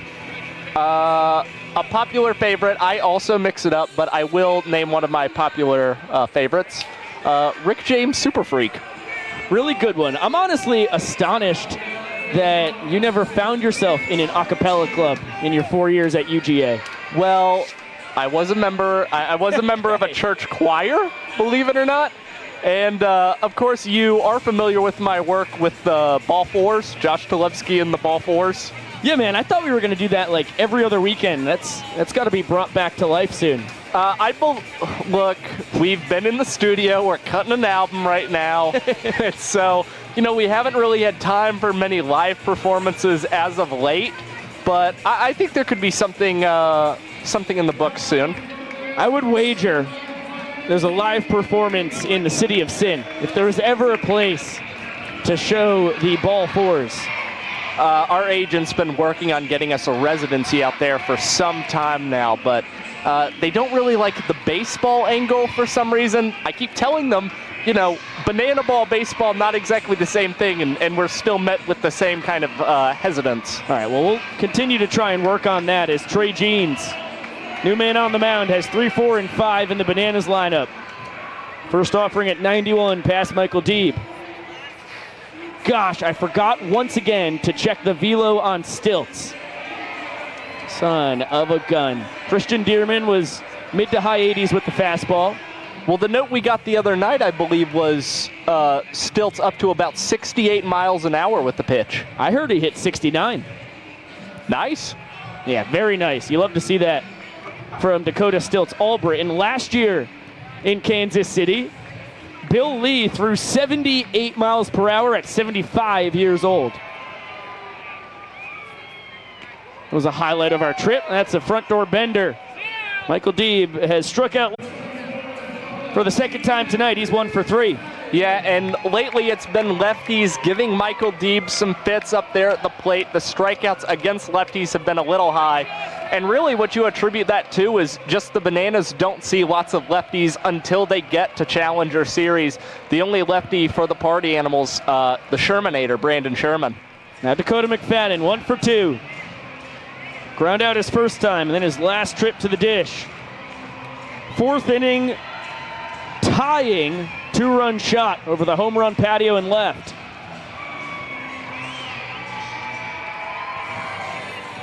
Backdoor bender at 82, evens the count at a ball and a strike. Jeans threw on Thursday night, got a ground out to Jackson Olsen, or from Jackson Olsen rather. Then gave up back-to-back ball 4 sprints to Danny Hosley and Bill Leroy, and the inning ended on a walk-off. And that's kind of been the story of Jeans throughout his career as a guy who can generate a lot of strikeouts like we saw just now against Michael Deeb.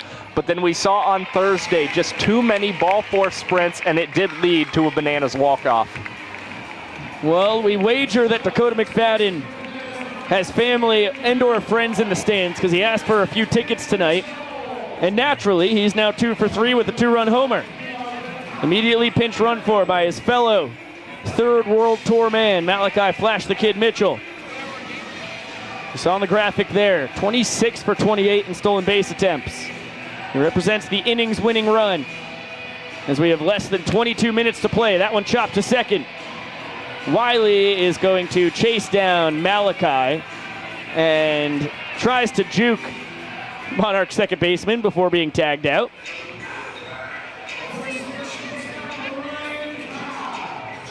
DR Meadows 0 for 2 on the night now with a 3-base sprint and a run scored. That was a really smart base running play by Malachi Mitchell. Justin Wiley, instead of going over to the second base bag and flipping it to the shortstop, decided he wanted to apply that tag on Flash instead. And because Flash hesitated, made Wiley come and chase him down, DR Meadows able to stay on base and keep that game-winning or inning-winning run on the base pass for the Bananas. 1-1 count on Ryan Cox, and John B. in the chat has a question for Josh. Let's see. Wait, Josh, why isn't your a cappella group called Josh Talevsky and the Bananalytics? You know, that's an interesting question. I think what we were going for was, you know, you've got groups like the Four Tops and some of these other kind of throwback doo-wop groups. And so when we were thinking about it, we were actually between the Ball Fours and the Foul Poles. And the audience voted on, well, the office voted on the Ball Fours. Yes. It's a great question, though. And that one just misses the outside corner, according to Vincent Chapman. So a 2-2 from Jeans to Cox. Meadows off on it. Swing and a miss. Ryan will sheathe his hypothetical sword as Jeans gives up the 1-out single, but is able to strand the man. And that is 3 straight scoreless innings from both sides. Still a 2-1 advantage for the Bananas, as we've got 19 minutes, 45 seconds to play. And we're going to have to get through the 8th inning in that time to earn the right to play the 9th, which we have done in 28 out of 30 games on the tour thus far. Although Thursday night against the Monarchs was one of the only 2 times where we had an 8-inning ball game. All right, let's see what's going on. I want to throw it down to the young professor because we have a very unique race here. Hopping up. He pops him up. Look at that strike. Oh, my goodness. So much balance. He touches third, but he's coming from behind. Oh, no. You got to get on. You got to go all the way. I'm going to count it.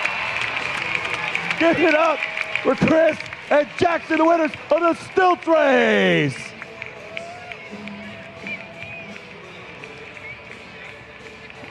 Well, the Stilts race, a unique smash hit here in Kansas City. as Matt Malatesta will come in for Stilts on the mound. 18 minutes and change on the clock. And the splitter specialist is tasked with a quick top of the 8th inning here, and also trying to preserve a 1-point lead for the Bananas.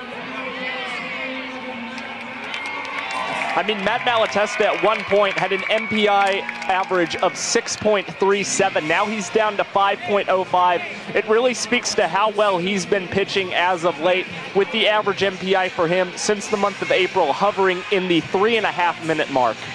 Matt will break out.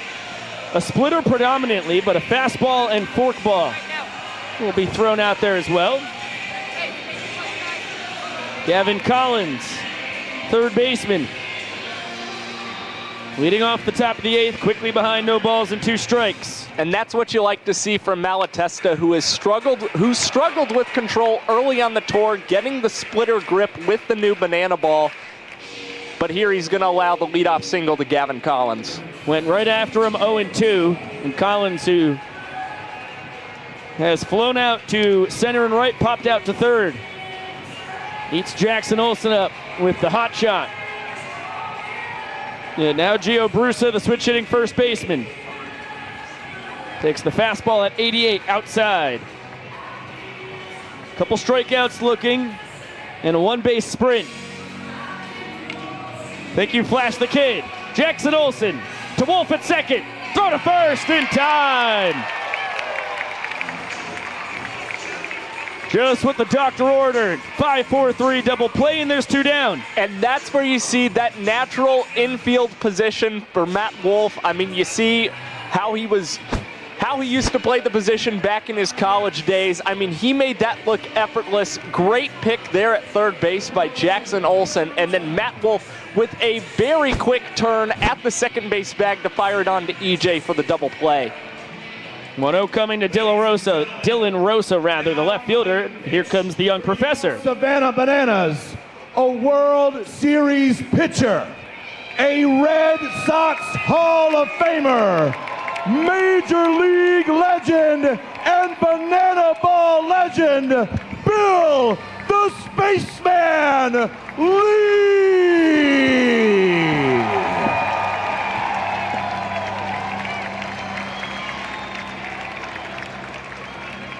Bill Lee making the long walk out to the mound. Taking the ball from Matt Malatesta. Judy Pounders, just saw your comment in the chat. We miss you too, Judy. Judy, hope you're doing well. Great to hear from you.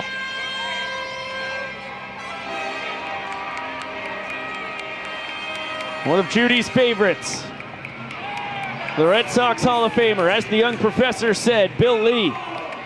1973 AL All-Star. And the Sox starting pitcher for games 2 and 7 of the 75 World Series.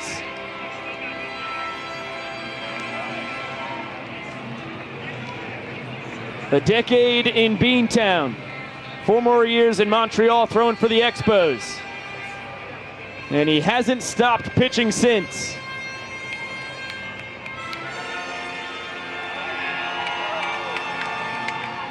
Vinny DeRubius breaking out the no-fly zone sign. It's an official Bill Lee shift.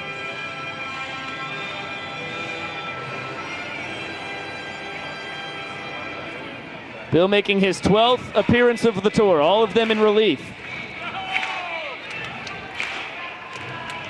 Pitches to contact. Adopts a 1-0 count. And gets that one low outside corner. It did not register a velocity.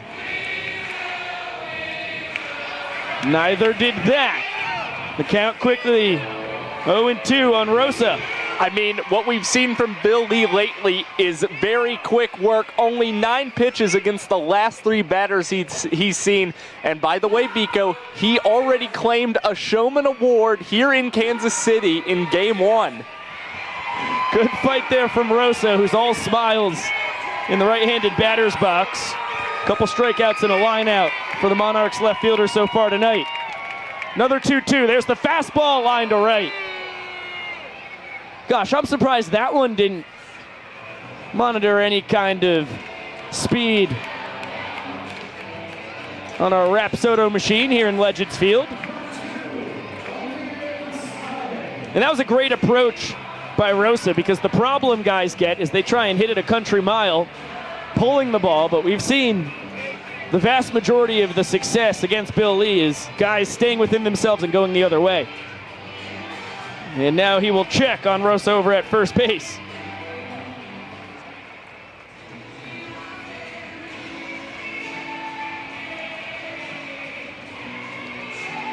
Heater misses, pinch below the zone to Olivier Basabe.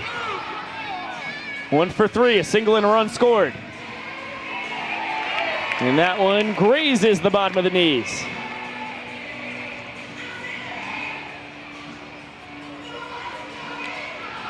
That ball driven out to right. Noah Bridges has a beat on it, and will haul it in for out number 3.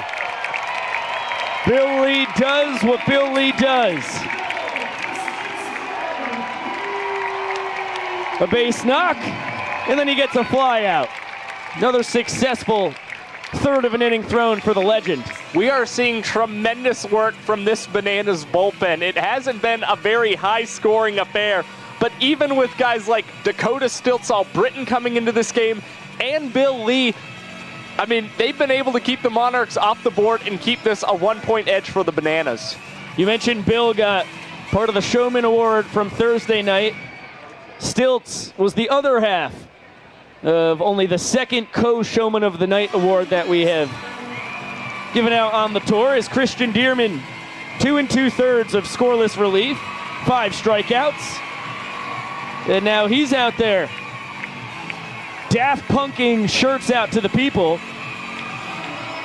As long as one more time keeps blaring out, well, the music has stopped. So maybe he's done.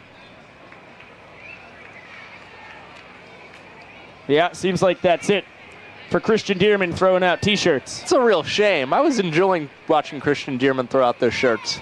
It was awful fun. Oh! The music's back!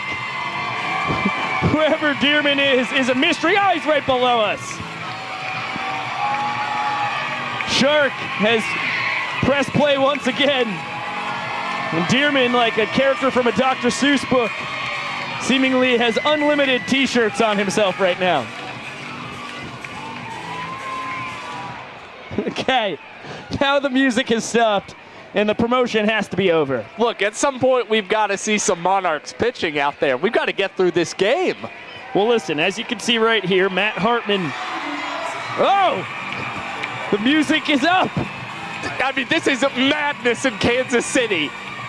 Dearman now behind the Bananas dugout, and Clayton Franklin, our miraculous high home cameraman, has found Mr. Electric. The shirts just keep on a-coming. And finally, seems like that's enough of Daft Punk. I mean, we've got to get back to the ball game here, right? Okay, yeah. Greatest Showman's blaring. No, it's back! Oh my gosh! Dearman's finally unveiled his final shirt. Rolls it into the crowd, and we're ready for the bottom of the 4th inning. Less than 10 minutes to play.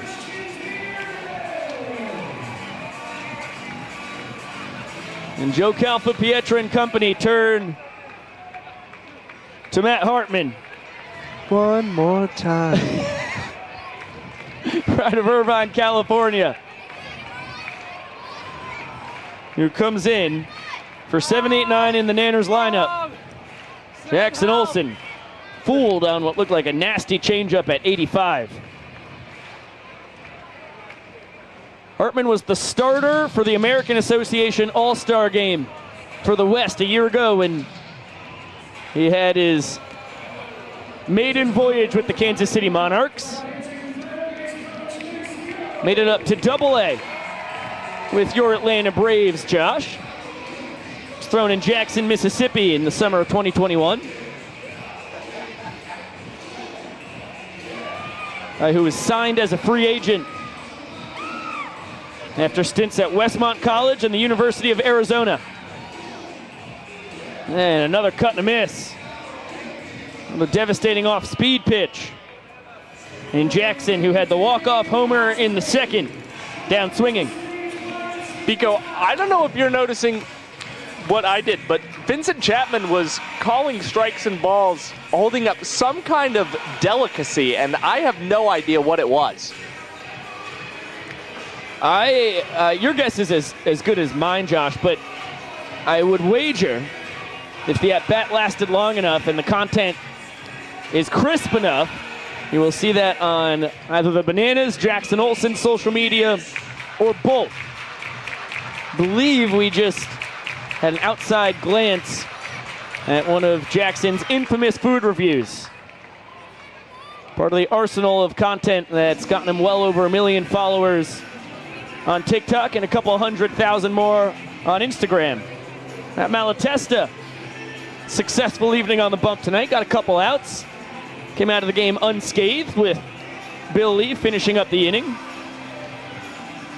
Good to get an up close and personal view of fantastic facial hair. It's quite the mustache, one that I must say I'm jealous of.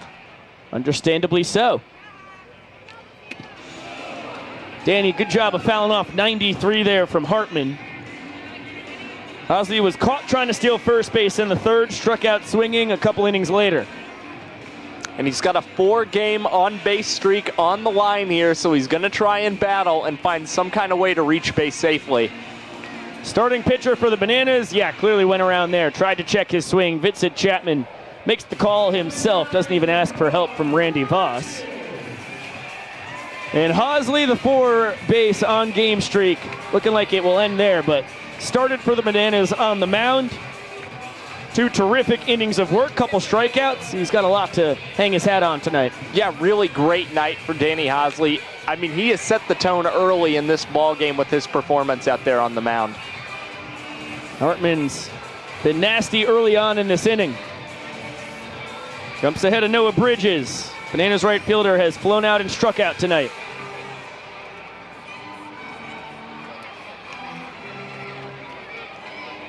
And quickly behind 0-2.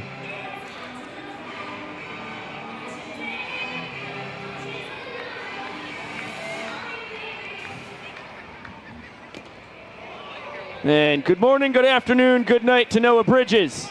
Hartman strikes out the side. And we are heading to the 9th inning. Looks like something special is being prepared here. Let's listen in.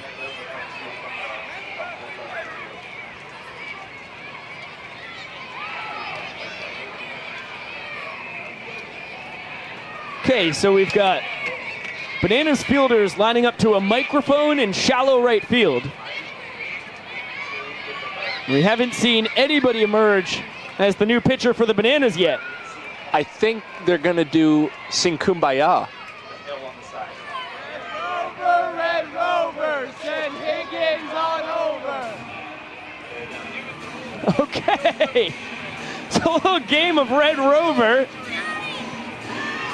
And here comes Connor Higgins, barreling in from the right field berm, and he's going to blast right through the line being held. Coming in to pitch for your Bananas, Connor Higgins. Dior Meadows and Matt Wolf combined to be the weak link. Here's the young professor. Scoreboard, you see that we are heading into the 9th inning, which means it's the final inning. And in the game of the banana ball, the rule works like this. The final inning, every run counts for a point. The Bananas have a narrow lead of 2-1. Now is the chance for them to hold off the Monarchs and win this series. Ladies and gentlemen, welcome to the final inning. Great work from the young professor, as per usual, and the graphic that has now disappeared off your screen does not lie. This is Josh Talevsky's roommate in Kansas City. Yeah, we've been quite the dynamic duo. You've got a guy maybe not even 6 feet tall and a 6'5" lefty sharing the same room, but things have been fantastic. I can't rave about Connor enough. Just a great guy, a great arm. We saw him get through an inning on Thursday night and not allow any runs to score. So here for Higgins, he is the first man, not Danny Hosley, to come in this ball game and try and record a save for the Bananas in a very long time. Hosley has all 5 of the saves the Bananas have on the tour. Higgins gave up a hit and a sprint, but used a couple strikeouts and a changeup that he has been dabbling with to get out of it. He was having trouble throwing his slider, which he's primarily fastball slider. Mid-90s with the heater, but with this new banana ball, slider wasn't quite breaking right. That heater was at 94. So he had to go with the third pitch that he's never really used across his affiliated career. And boy, did he use it in a big spot. A full count, 2 outs, and runners on the corners. And Higgins pulls out the changeup, throws it to the outside corner of the plate to a right-handed batter, and gets the strikeout to keep the Monarchs off the board. 9-1-2 for Kansas City here in the top of the 9th. Justin Wiley and then LJ Hatch and Jacob Robson at the top. Wiley 1 for 1 with a 2-run homer tonight. Couple runs scored and a pair of sprints. And that is a 4-pitch sprint. And Wiley's off to the races. He's testing the Bananas ball for sprint defense. Tag at second, not in time. And for the first time in this Challenger Series, a Kansas City Monarch gets more than 1 base on a sprint. And I think just the Monarchs' lack of trying to take second base threw the Banana sprint defense off guard just a little bit. I think they were coming and crashing in around second base a little more lackadaisical than they usually do. And so Wiley, with great banana ball IQ, getting into second base there and getting the game-tying point in scoring position for them. Now LJ Hatch at the top of the order. 1-1 count. Higgins took a little off. Got the strike call on a 91-mile-an-hour fastball. Hatch 0 for 3 tonight. Ground out, pop out, strikeout. Does have a 1-base sprint and a run scored. Tying run in scoring position. Go ahead run at the dish.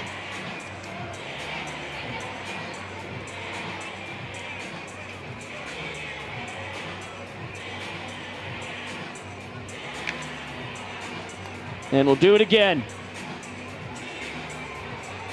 Higgins out of Allentown, Pennsylvania. 3 years at Arizona State.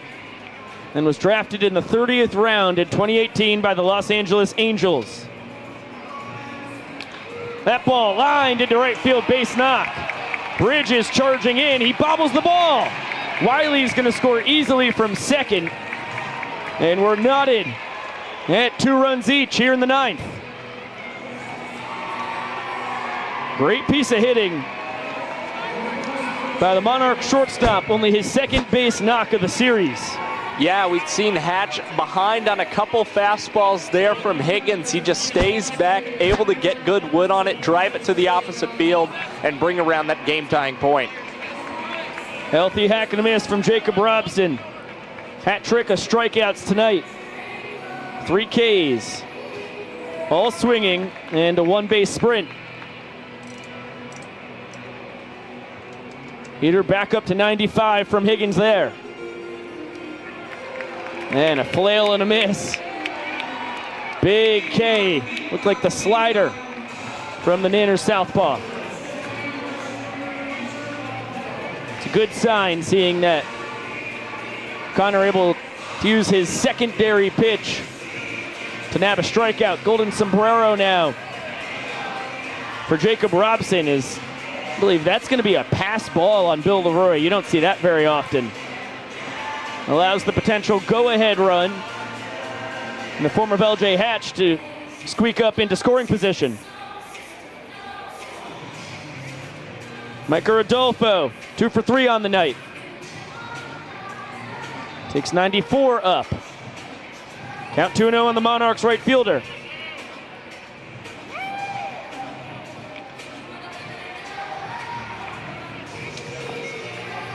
And the San Pedro de Macorís, Dominican Republican native. Now with the 2-1 as he fouls off a 97-mile-an-hour fastball.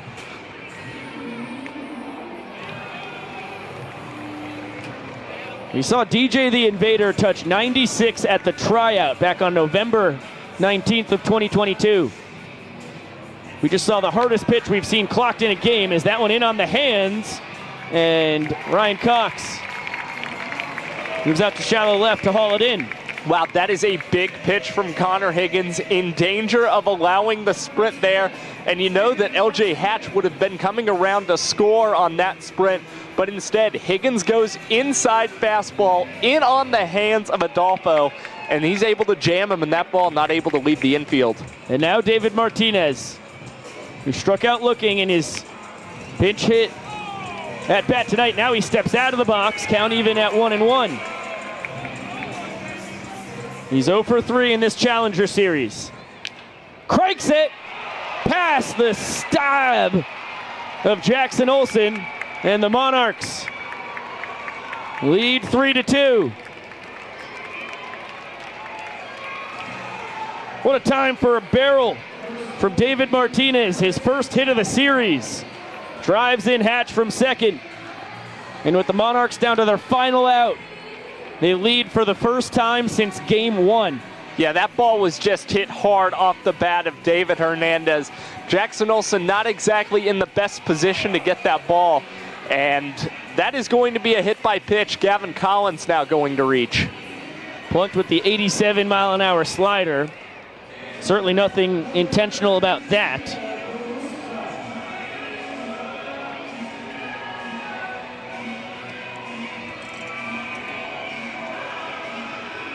And Higgins trying to keep the damage at just 2 runs here.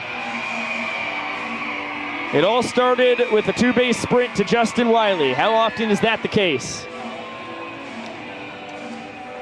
The guys who have touched home plate to propel 3 of the 4 points for the Monarchs tonight were all gifted a trip around the bases via sprint.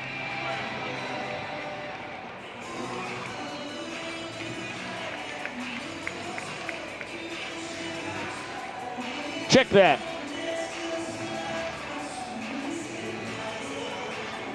Two of the 3 points tonight. 3-2 ball game. But both guys who scored in the third, who combined talents to get the Monarchs their first point of the evening, they both got sprints. That's where my head was at. Wild pitch. Gets Martinez over to third.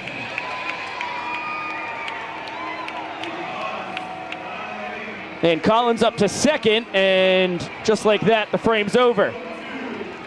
Here's the young professor. 2. That means the bottom of the 9th is a must-score situation for the Bananas. 1 run will tie it and send it to a showdown. 2 runs walk it off and win the series. Ladies and gentlemen, welcome to the bottom of the 9th. This is it! All right, Kansas City, I need you on your feet. I need your energy. We need to walk this off in comeback fashion. Let's clap those hands, Kansas City. Let's go! Shark getting the people riled up, and now you take a look at Vincent Chapman punching out Gio Brusa because he got out of the box, and that's one where I question the decision. Is Gio had to clear out of the box because there was a potential play at the plate there. Yeah, with the wild pitch, Brusa wisely got out of the way. It's one of those gray areas, I guess, in banana ball. That's a fact. We got to get Vincent that official rule book that we've been planning on writing for years now. But we're always so busy in Banana Land. Something else jumps it on the to-do list.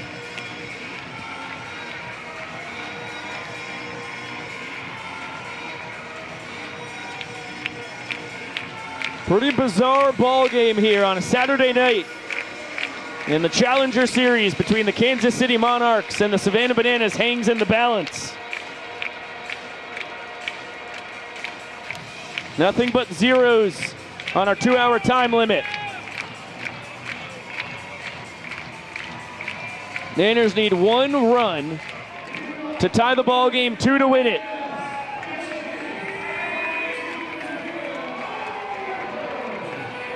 And how about this?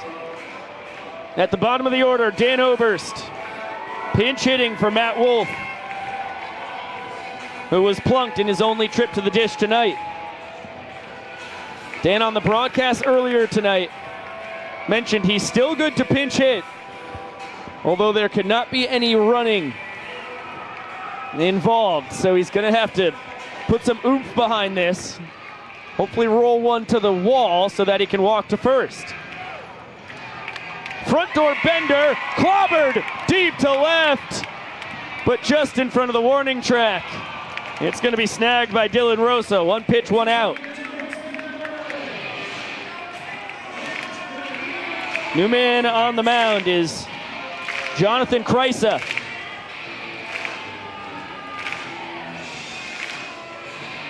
Player coach for the amateur Kansas City Monarchs. He's going to be throwing a lot of junk. He pitched last year for the Monarchs as well. He's ready for banana ball. You saw it right there.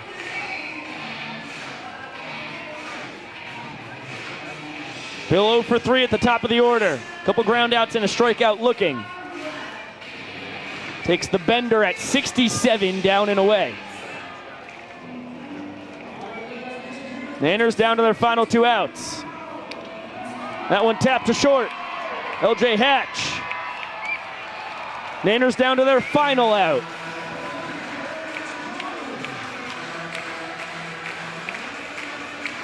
It's up to Eric Jones.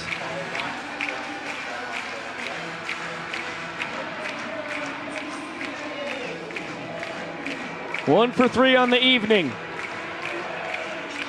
That ball drilled to left. Eric Jones has tied this ball game. Tor leading. 8th Bommaroonie for EJ. It's 3-3. He ambushed the first pitch he gets from Kreisa there. And how about this? His 4th home run against a challenger opponent this season. Now 9 hits and 7 runs batted in. I mean, you talk about a guy who has led the Bananas offense against challenger opponents this season. It has been Eric Jones Jr. Kreisa tried to sneak a front door bender. In there against EJ. And look at that sweet swing. Talk about keeping up with the Joneses. Eric knew it. No doubt about it. And now Michael Deeb represents this game's winning run. 1 for 3 night for the Nanners left fielder. A couple strikeouts looking and a line drive base hit.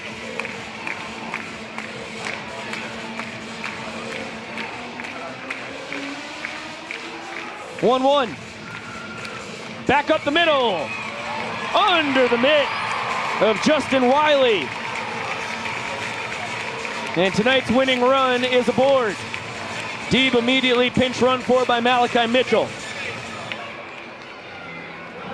That's a great decision from the Bananas. You're just trying to get Flash in scoring position. Anything that's hit into the outfield, you're going to try and get him to score. And again, I mean, this is the last time you go through the order if you're the Bananas. I mean, you go to Showdowns and it's not the same type of lineup. So the last chance you can bring Flash into this game. Line out, snagged at third by Gavin Collins, going full extension. And here's the young professor. And as per the banana ball rules, at the end of 9 innings, it is a tie. That means it is time for the showdown! In a banana ball showdown, there are multiple rounds potentially, but it works like this. There is 1 batter versus 1 pitcher with 1 fielder. The hitter has to score a point and take advantage of that opportunity. But a home run over the fence wins the whole thing. The Monarchs will bat first. Ladies and gentlemen, welcome to the showdown.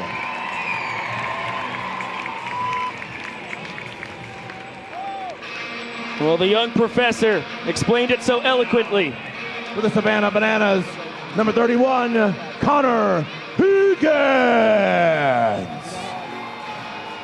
And after all that, Bananas were still unsure of where they were going to go pitching-wise. Danny Hosley has been the de facto showdown guy on the bump for the Bananas this season. Matt Malatesta has thrown a couple as well.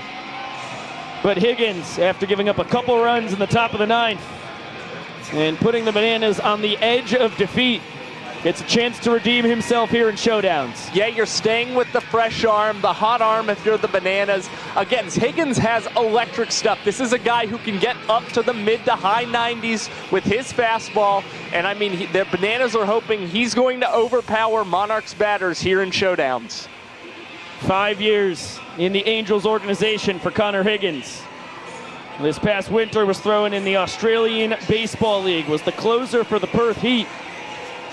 Picked up 5 saves, helped the team get to the championship.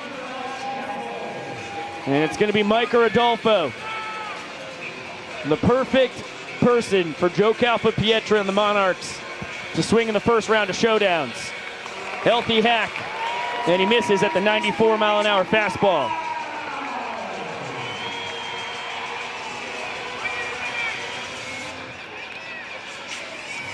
That one at 95, count even at 1-1.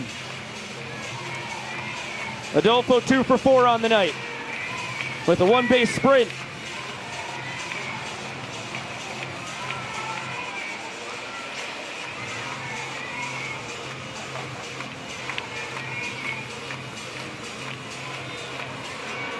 And now the count 3-1. Well, the Monarchs informed about the chase. We're about to find out, quite possibly. Cut and a miss at 95, and the count is full. Yeah, this is going to be big. Connor Higgins, he's going to have to possibly chase Adolfo around the bases. I mean, this is really unfamiliar territory for the both of these guys, especially Higgins, just now coming to Banana Ball. This is the second Banana Ball game of Higgins' career, the third for Adolfo. They both debuted 2 nights ago. And another payoff, that one plunks him. And now Micah is going to get first base. What's Vincent Chapman ruling here? He's ruling that a foul ball? How's that possible? Okay. Foul ball, another payoff. And there is ball 4, and here is your sprint.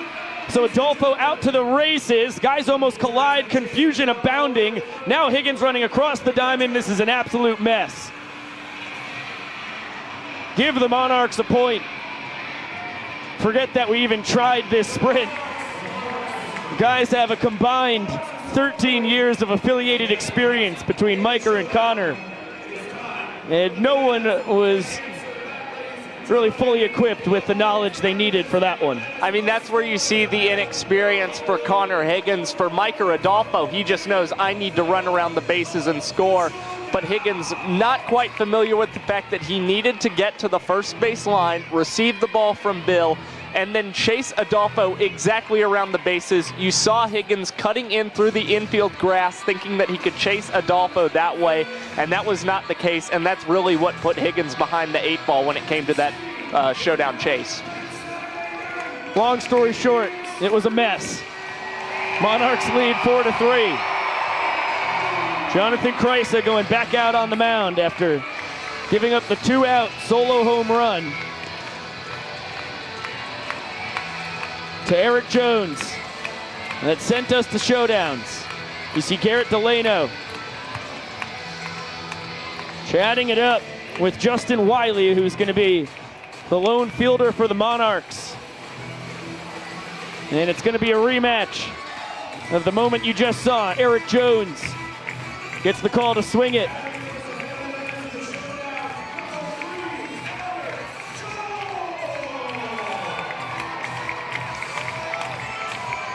EJ 2 for 4 on the night. And gets a fastball at 79 for strike 1. By the look on his face, didn't love the call from Vincent Chapman as the Bananas Now down to their final strike.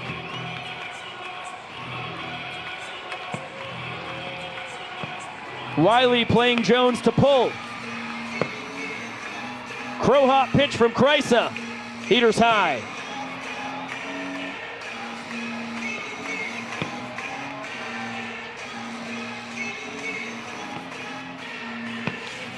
That ball defended, but could be caught by a fan. It's not. Clangs out of a kid's glove. And that's the difference between the Monarchs winning the Challenger Series and us getting another pitch here tonight. I mean, that was just a very small ricochet off the glove. It was so close to being caught. That would have been the craziest foul ball catch. Eric Jones to left! Out of the building! No, it's not. It's off the home run patio. Good so ball. Eric Jones on his horse trying to score. Wiley picking up the ball and throwing it all the way to the plate. Oh, disaster for the Bananas. That ball bounces off the home run patio over 100 feet back towards the infield. And the Kansas City Monarchs have won the 2023 Challenger Series on the most bizarre showdown result you'll ever see. Just unbelievable the way that ended. Eric Jones thought he had a second straight home run. And of course, the rule in banana ball is if you hit a home run out of the park, the game is automatically over. You win. Instead, it hits the very top of the home run patio. And Eric Jones having to get on his horse there after getting to first base, trying to score. And what a throw from Justin Wiley. And the tag applied to give the Monarchs the series win. Heartbreak for the Bananas. They were inches away from winning the series had that left the park. Instead, they lose it 4-3. It's up to y'all.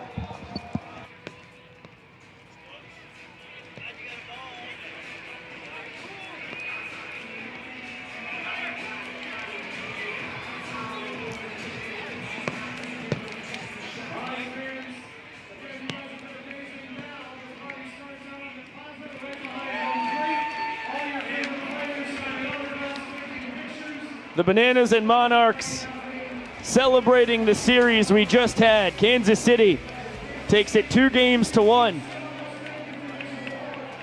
and win the overall series 3-2, dating back to the first time the Bananas played this young sport against an independent professional team last May.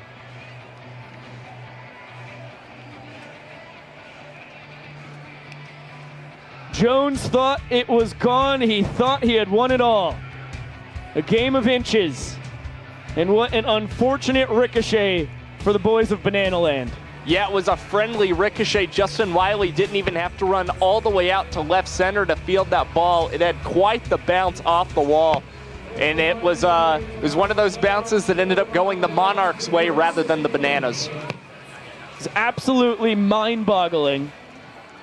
I thought it had left the building as well, but Josh, with keen eyes, saw that ball rolling towards left center and Justin Wiley racing after it. EJ had pimped it out of the box, so he didn't get the jump that he would have really liked if he had known that thing was going to stay inside the confines of Legends Field.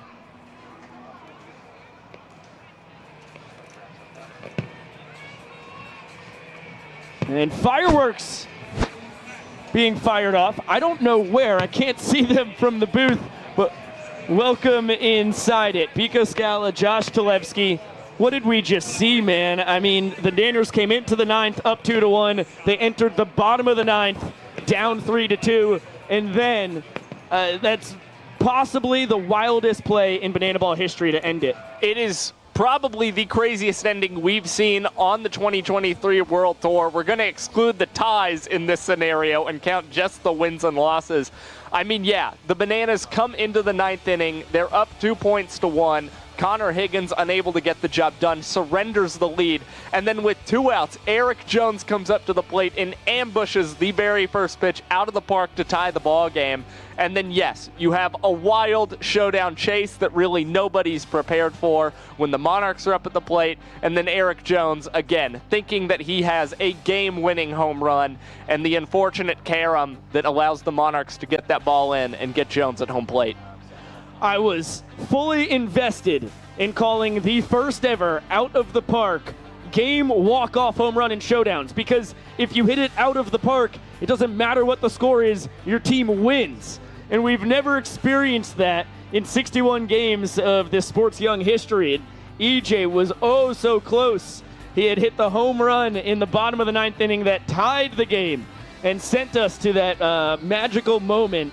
And then shout out Justin Wiley for seeing the way that ricocheted off the wall that houses the home run patio. And then all of a sudden, it's his kind of the double-edged sword of smashing a ball in Showdowns, is you want it to stop at the wall. You don't want it to hit the top of the wall and almost make it all the way back into the infield. Look, I mean, we did a segment a couple weeks ago looking at the art of the showdown. You really want to hit line drives into the gaps or high, lazy fly balls that will end up staying out in the deep outfield for a very long period of time, allowing a runner to get around the bases.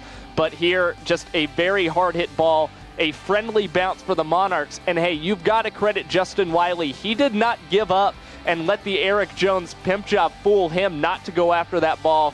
He was running after that baseball and again was able to make a very strong throw that was able to get Eric Jones. So the Monarchs take night 1, 4-2. The Bananas take night 2, 4-1. And then Kansas City, 4-3 victors in Showdowns. Here in night 3, they win the all-time series 3-2 unless this Challenger Series is reborn again next year. But for now, at least for the next 360 or so days, Kansas City Monarchs reign supreme, the only challenger to have ever defeated the Bananas in a series thus far. Nanners now fall to 4-3 against challengers on the tour, and they drop to 13, 16-2 as they eye the party animals once again when we get back to Grayson Stadium on Thursday night. And really, you've just got to tip your cap to the Monarchs for the way they played. I mean, again, a lot of guys playing in minor league baseball, 6 guys who have played in the major leagues.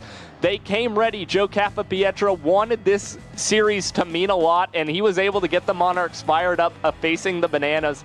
And yeah, we just saw them do a very good job offensively and pitching as well. I mean, the Bananas had opportunities to tack on a few more points tonight, but for the Monarchs, it goes their way. They have won 3 straight division titles. They've won 2 out of the last 4 championships on the line in the American Association. You see right there, they've only been together for 4 days, but really a lot of talent on the Kansas City Monarchs side. Now, we do have one more surprise for you here on the BTV post-game show. Win, lose, or draw, I'll tell you what, the Party Plaza is always rocking and rolling. So, Josh and I are going to shed away the old headsets and pop on the stick mic, because we journey outside of our media center, and I don't have to look at that camera anymore. Chad Reese, our coordinating producer, has the camera right here. And yeah, an illustrious booth. I think that's Chad's own writing there. I appreciate you just giving me the name, although it's important to include Josh and Chad in the bottom there as well. And now you get into the main part of the media center where we actually called the game last year. So I was up there by the windows. Shark was right next to me. It was a pretty wild scene. And then you get out here to the concourse suites to your right, to your left. We have fireworks being shot off at the NASCAR race down the road. And let's take a little peek from an aerial angle here of what we have going on in this Party Plaza. It's rather unique. Josh, be my eyes and ears here so I don't barrel over a baby. Okay, terrific. It could have been bad, but hang a left, hard left, Josh. Hard left. Harder than you could have ever imagined. Okay. So, look at this sneaky little joint here in Kansas City. Oh! Chad stepped on the cord. We almost went down. All right.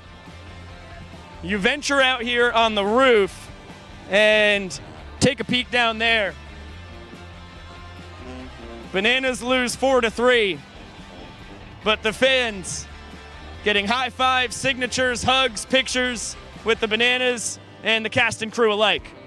Yeah, I mean, it's quite the scene in Kansas City. We've heard about how great the Party Plaza has been, and the fans came out in full support all weekend for the Bananas and the Monarchs. I mean, just a really strong crowd, a lively crowd. I mean, we saw some of the loudest ovations for the guys like Bill Lee, Dakota Stiltzall-Britton, and all the Bananas cast and characters.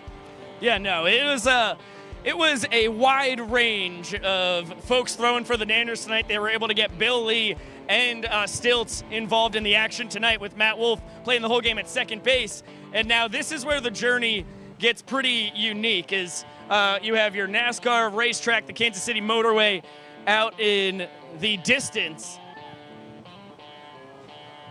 And then we have a bit of a journey ahead of ourselves here. So bear with us as we venture throughout the concourse up here in Legends Field. Go Bananas. Love it.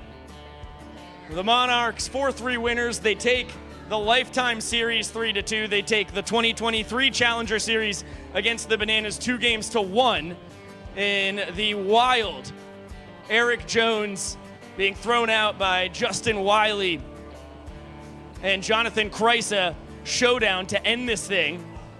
And now we patiently wait in line to be blessed access to this Party Plaza.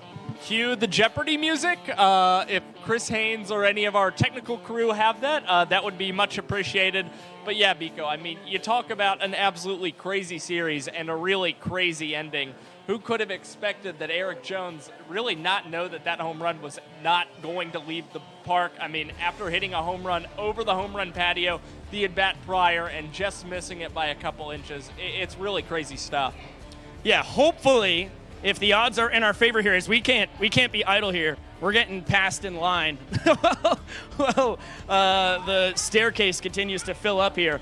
Yeah, it would be amazing if we get access to Eric Jones down there in the Party Plaza. But the beauty of the Party Plaza after all of these Bananas games is that you just don't know who you're going to run into. Josh, you're a veteran. I've fooled around down there. Is there any kind of strategy you have when you approach a plaza, you see the madness of it, but you're looking to get a couple good interviews? I mean, you're following some of the storylines of the game, so of course you want a guy like Eric Jones. I mean, you're also just looking for interesting characters. Dakota Stiltzall-Britton is always a great interview, I must be able to say. And I mean, the guys, they're so willing to talk, and it's always a fun time, and they've always got something to say about each and every game.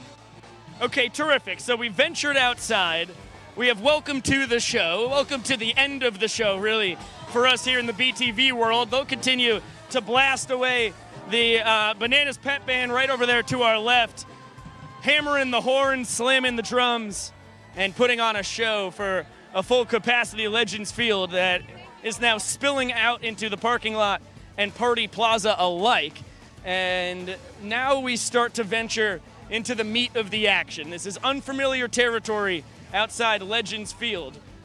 But if we can really suck in our guts and squeeze through, there can be gold found in the Party Plaza. We got a little Ram truck about to exit the facility. We're all over the place, and now we spy Bananas players. Jesse Cole and company signing autographs, giving out hugs, kissing babies, the whole 9 yards here down outside of a 4-3 win for the Monarchs over the Bananas. Josh, do we have any kind of direction we should be heading here? We might be able to snag Michael Deeb right in front of us, actually. Michael Deeb with the peace sign. Biko, I'm a Party Plaza pro, and when Michael Deeb gives you the peace sign, that means you're going to go over and talk to Michael Deeb. Michael, thanks for joining me tonight. I mean, an absolutely crazy ending here in Kansas City, and a fun series at that. I mean, just tell me about your thoughts, especially the Eric Jones game-tying home run, and then the way Showdowns went down as well. Yeah, game-tying home run, clutch. Love to see that opportunity, and that guy goes up to the plate every time. He's going to swing it hard. He's going to barrel it up, which he did. He sent that ball off long, long, long away. And, yeah, the ending again. You hate to lose on a barrel, I think it's tough to lose when you try to earn something, and what he earned was about 105 off the bat and off that brick wall, and it bounced back so hard that he was actually thrown out of home. So I guess you could just say he hit the ball too hard, and that caused a tough loss there. But really exciting game, phenomenal crowd. The people of Kansas City are just pouring their support into us, and they really brought the energy out there tonight. We left it on the field. We came up short, but we died by the barrel. So if you got to go down, that's the way to do it for sure. Yeah, I mean, great support from the Kansas City fans. I completely agree. It has been an excellent weekend. I mean, just tell me about what it's been coming in here and playing a 3-game series against a very talented team in the Monarchs. Well, I think it was just a great thing to see for myself, a lot of left-handed pitching. Being that in our organization we were minimized from the left-handed side a little bit, getting to see those breaking balls spinning the other way, and getting to face quality arms that we haven't seen before, prove that we can get in the box and swing the stick, and guys can get up on the mound, toe the rubber, and throw strikes. I think we did that. I think we proved that we've got a lot of talented guys out here, and they're a bunch of talented baseball players over there. We do a banana ball a little bit differently, and we're glad they joined us for a 3-game split and let us kind of bring their show to their park. Yeah, that's awesome. Michael, one final question for you. Just any really special interactions with the fans throughout this series here in Kansas City? It's really hard to put your finger on just one. I think just seeing all the kids jacked up about it. I mean, throwing with the kids between innings. They're lined up here now, 20 minutes or so after a game, still fired up to spend time with us. That's really special, and it's only in Banana Land because no other sports professional organizations really give their players the opportunity to spend the time with the fans, so I'm grateful for that. Yeah, it's a really special connection. Michael, congratulations. Yeah. Great game for you tonight, and thanks for joining me, buddy. Thank you, Josh. Oh, man. Biko, going to hand the mic right back to you, Big Tiger. How about you find us a guest? Okay, sounds great. We'll venture a little bit away from the Banana Band as they start to play once again. And Deeb was with the Great Falls Voyagers last year in the Pioneer League when it came time to challenge the Monarchs for the first time. He didn't get to play in that. So this is the first time that he's been a part of a Challenger series against the Monarchs. Really cool that he got to be a part of that experience. And the thing that he said that I think sticks out to me more than anything is they died by the barrel. I mean, throw that in a quote board online. That is just absolutely incredible. So we've got Matt Wolf, the trick pitching extraordinaire, held down second base tonight for the Nanners and got plunked at the dish. Just run me through what your experience was like tonight. It was amazing. I mean, I get to play second base. It's always a good day, Get some ground balls. I wish we'd have made a few more plays right there at the end. The guy was going backside. Probably should have been in a little bit better position, maybe saved a run, but hey, we had a good time. What an ending. Dude, so let's get to that because you can't bury the lead here. You guys were inches away from the first ever out-of-the-park walk-off home run to win a game in Showdowns, and obviously the exact opposite ended up happening for trying to find a W or an L at the end of the evening. Right. I mean, bad luck for EJ there, right? I mean, 1 foot more and it's over. And, if it's not a brick wall there, it doesn't bounce back into the infield, and he still has the inside of the Parker. So just a little bit of string of bad luck, but hey, what an inning. Yeah, no, it's just a bizarre quirk of Legends Field, which has probably the most unique outfield that we have seen across any of our Banana Ball World Tours. It ends up biting the Nanners in the keister when it all comes down to it. But can you just give us a little bit of a summary of what getting back here to Kansas City and being in front of 3 more incredible sold-out crowds here was like for you? Well, Kansas City is just right north of where I'm from, Oklahoma. So we got a lot of great people out here, great fans. It was great to get back and see a lot of smiling faces, and these fans are awesome here. So hopefully we can come back again. I love it. Matt Wolf, thank you so much. You bet. Thanks, Biko. There goes the pride of Joy, Oklahoma, back to sign about 1,323 more autographs on the evening. Now, we have Bill Leroy just behind us. And if we're really lucky, we'll be able to jackknife our way to him. We'll see if our thighs allow it. Yeah, we're going to be able to squeeze through here.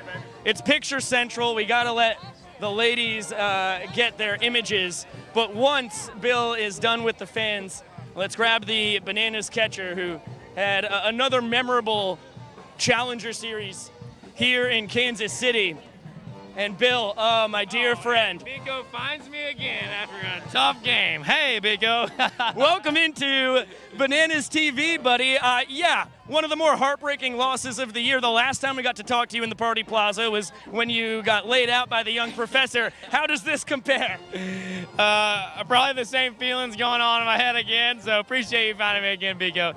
No, honestly, it was a great competition out there tonight. Tough way to lose it. I thought Eric had ended it, and I thought we were going to walk off and go crazy, but it was still a fun night and a good competition, and it was a fun playing the Monarchs tonight.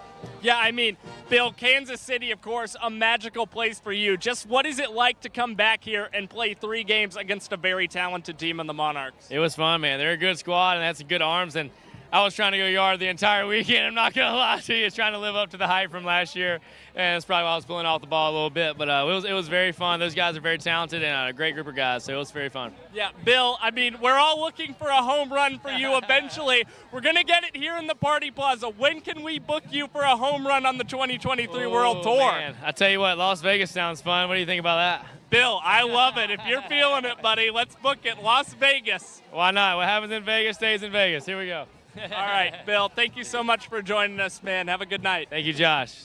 Let me get a little handshake right there. Thank you, Biko. Fine gentleman. Bill Leroy, the 6-year nanner, heartbeat of this team. Another really good performance in the Challenger Series against the Monarchs, but they end up coming up empty when all is said and done. We'll be playing that Eric Jones smash off the wall for ages to come here on Bananas TV. Before we close this thing down, we do have some shout-outs that we have to get out to the world. Our coordinating producer, Chad Reese, has us right in the wheelhouse. Okay, back in Savannah, an hour in the future. Thank you so much for staying up late and putting this broadcast together. Griffin Ellis, our technical director, the best in the business, pressing all the right buttons at all the right times. Keegan Woods, our director tonight. He's done that a handful of times. Boy, is he good at it. Kwanzi on the replay machine. Thank you so much, Kwanzi, for hammering out replays. They were terrific tonight. Julia Massey on the scorebug. Excellent work. Julia and Michael Basista also helping her out on the graphic side of things. Emerson Elmgren on our third base camera here tonight in Legends Field. Dakota Burnstead on the high home camera. People being tossed all over the place. Great work, Dakota and Emerson. Jack Rastorfer on the fan cam tonight. Fan cam all over the place? Yes, Jack. Really good. Really good. And Clayton Franklin on the low home, while Nick Keldy was on the drone that we weren't allowed to fly because of the race across the road. He was also on our roaming camera getting a lot of unique shots on the field. Thank you so much to our moderators, Katrissa Ballet, Colbite, and Scott Thompson. We could not do it without you. Josh Talevsky, excellent work as our Bananalytical statistical savant and color commentator supreme. Biko, it has been an incredibly fun series in Kansas City, one that I know I'm not going to forget for a really long time. Enjoyed it with you, buddy. Thanks so much for being a part of it, Big Tiger. That was a really fun time. Thank you to Kyle Lewigs, Dan Oberst, and Brandon Finnegan for popping up on the broadcast tonight, and to Matt Wolf, who we just had in the Party Plaza, for throwing a mic on him as well. I'm Biko Scala, saying for Chad Reese, our coordinating producer of Bananas TV, and our roaming camera extraordinaire out here on the Party Plaza, Biko Scala saying so long and good night. The Monarchs win this one 4-3 in Showdowns. They take the 2023 Challenger Series against the Bananas 2-1, and the Lifetime Series against the Bananas 3-2. We will be live Thursday night, 6:30 p.m. Eastern Time. Back on the East Coast, on the Eastern Seaboard. 6:30 p.m. Eastern Time for pregame, 7 p.m. first pitch. Bananas and Party Animals doing battle once again before they play again Saturday, and then the Florence Yalls come into Savannah before we ship off to Las Vegas. The tour just gets crazier and crazier every day. Thank you so much for watching and commenting tonight on YouTube and in the K-Club chat. We'll see you Thursday night. And don't forget, oh my gosh, what a time for a tease. The Ripe Rundown coming out this Sunday on Mother's Day. That is going to be a blast on the Bananas YouTube page. Thank you so much for watching. Have a great evening. See you on Thursday night. And of course, we'll see you later.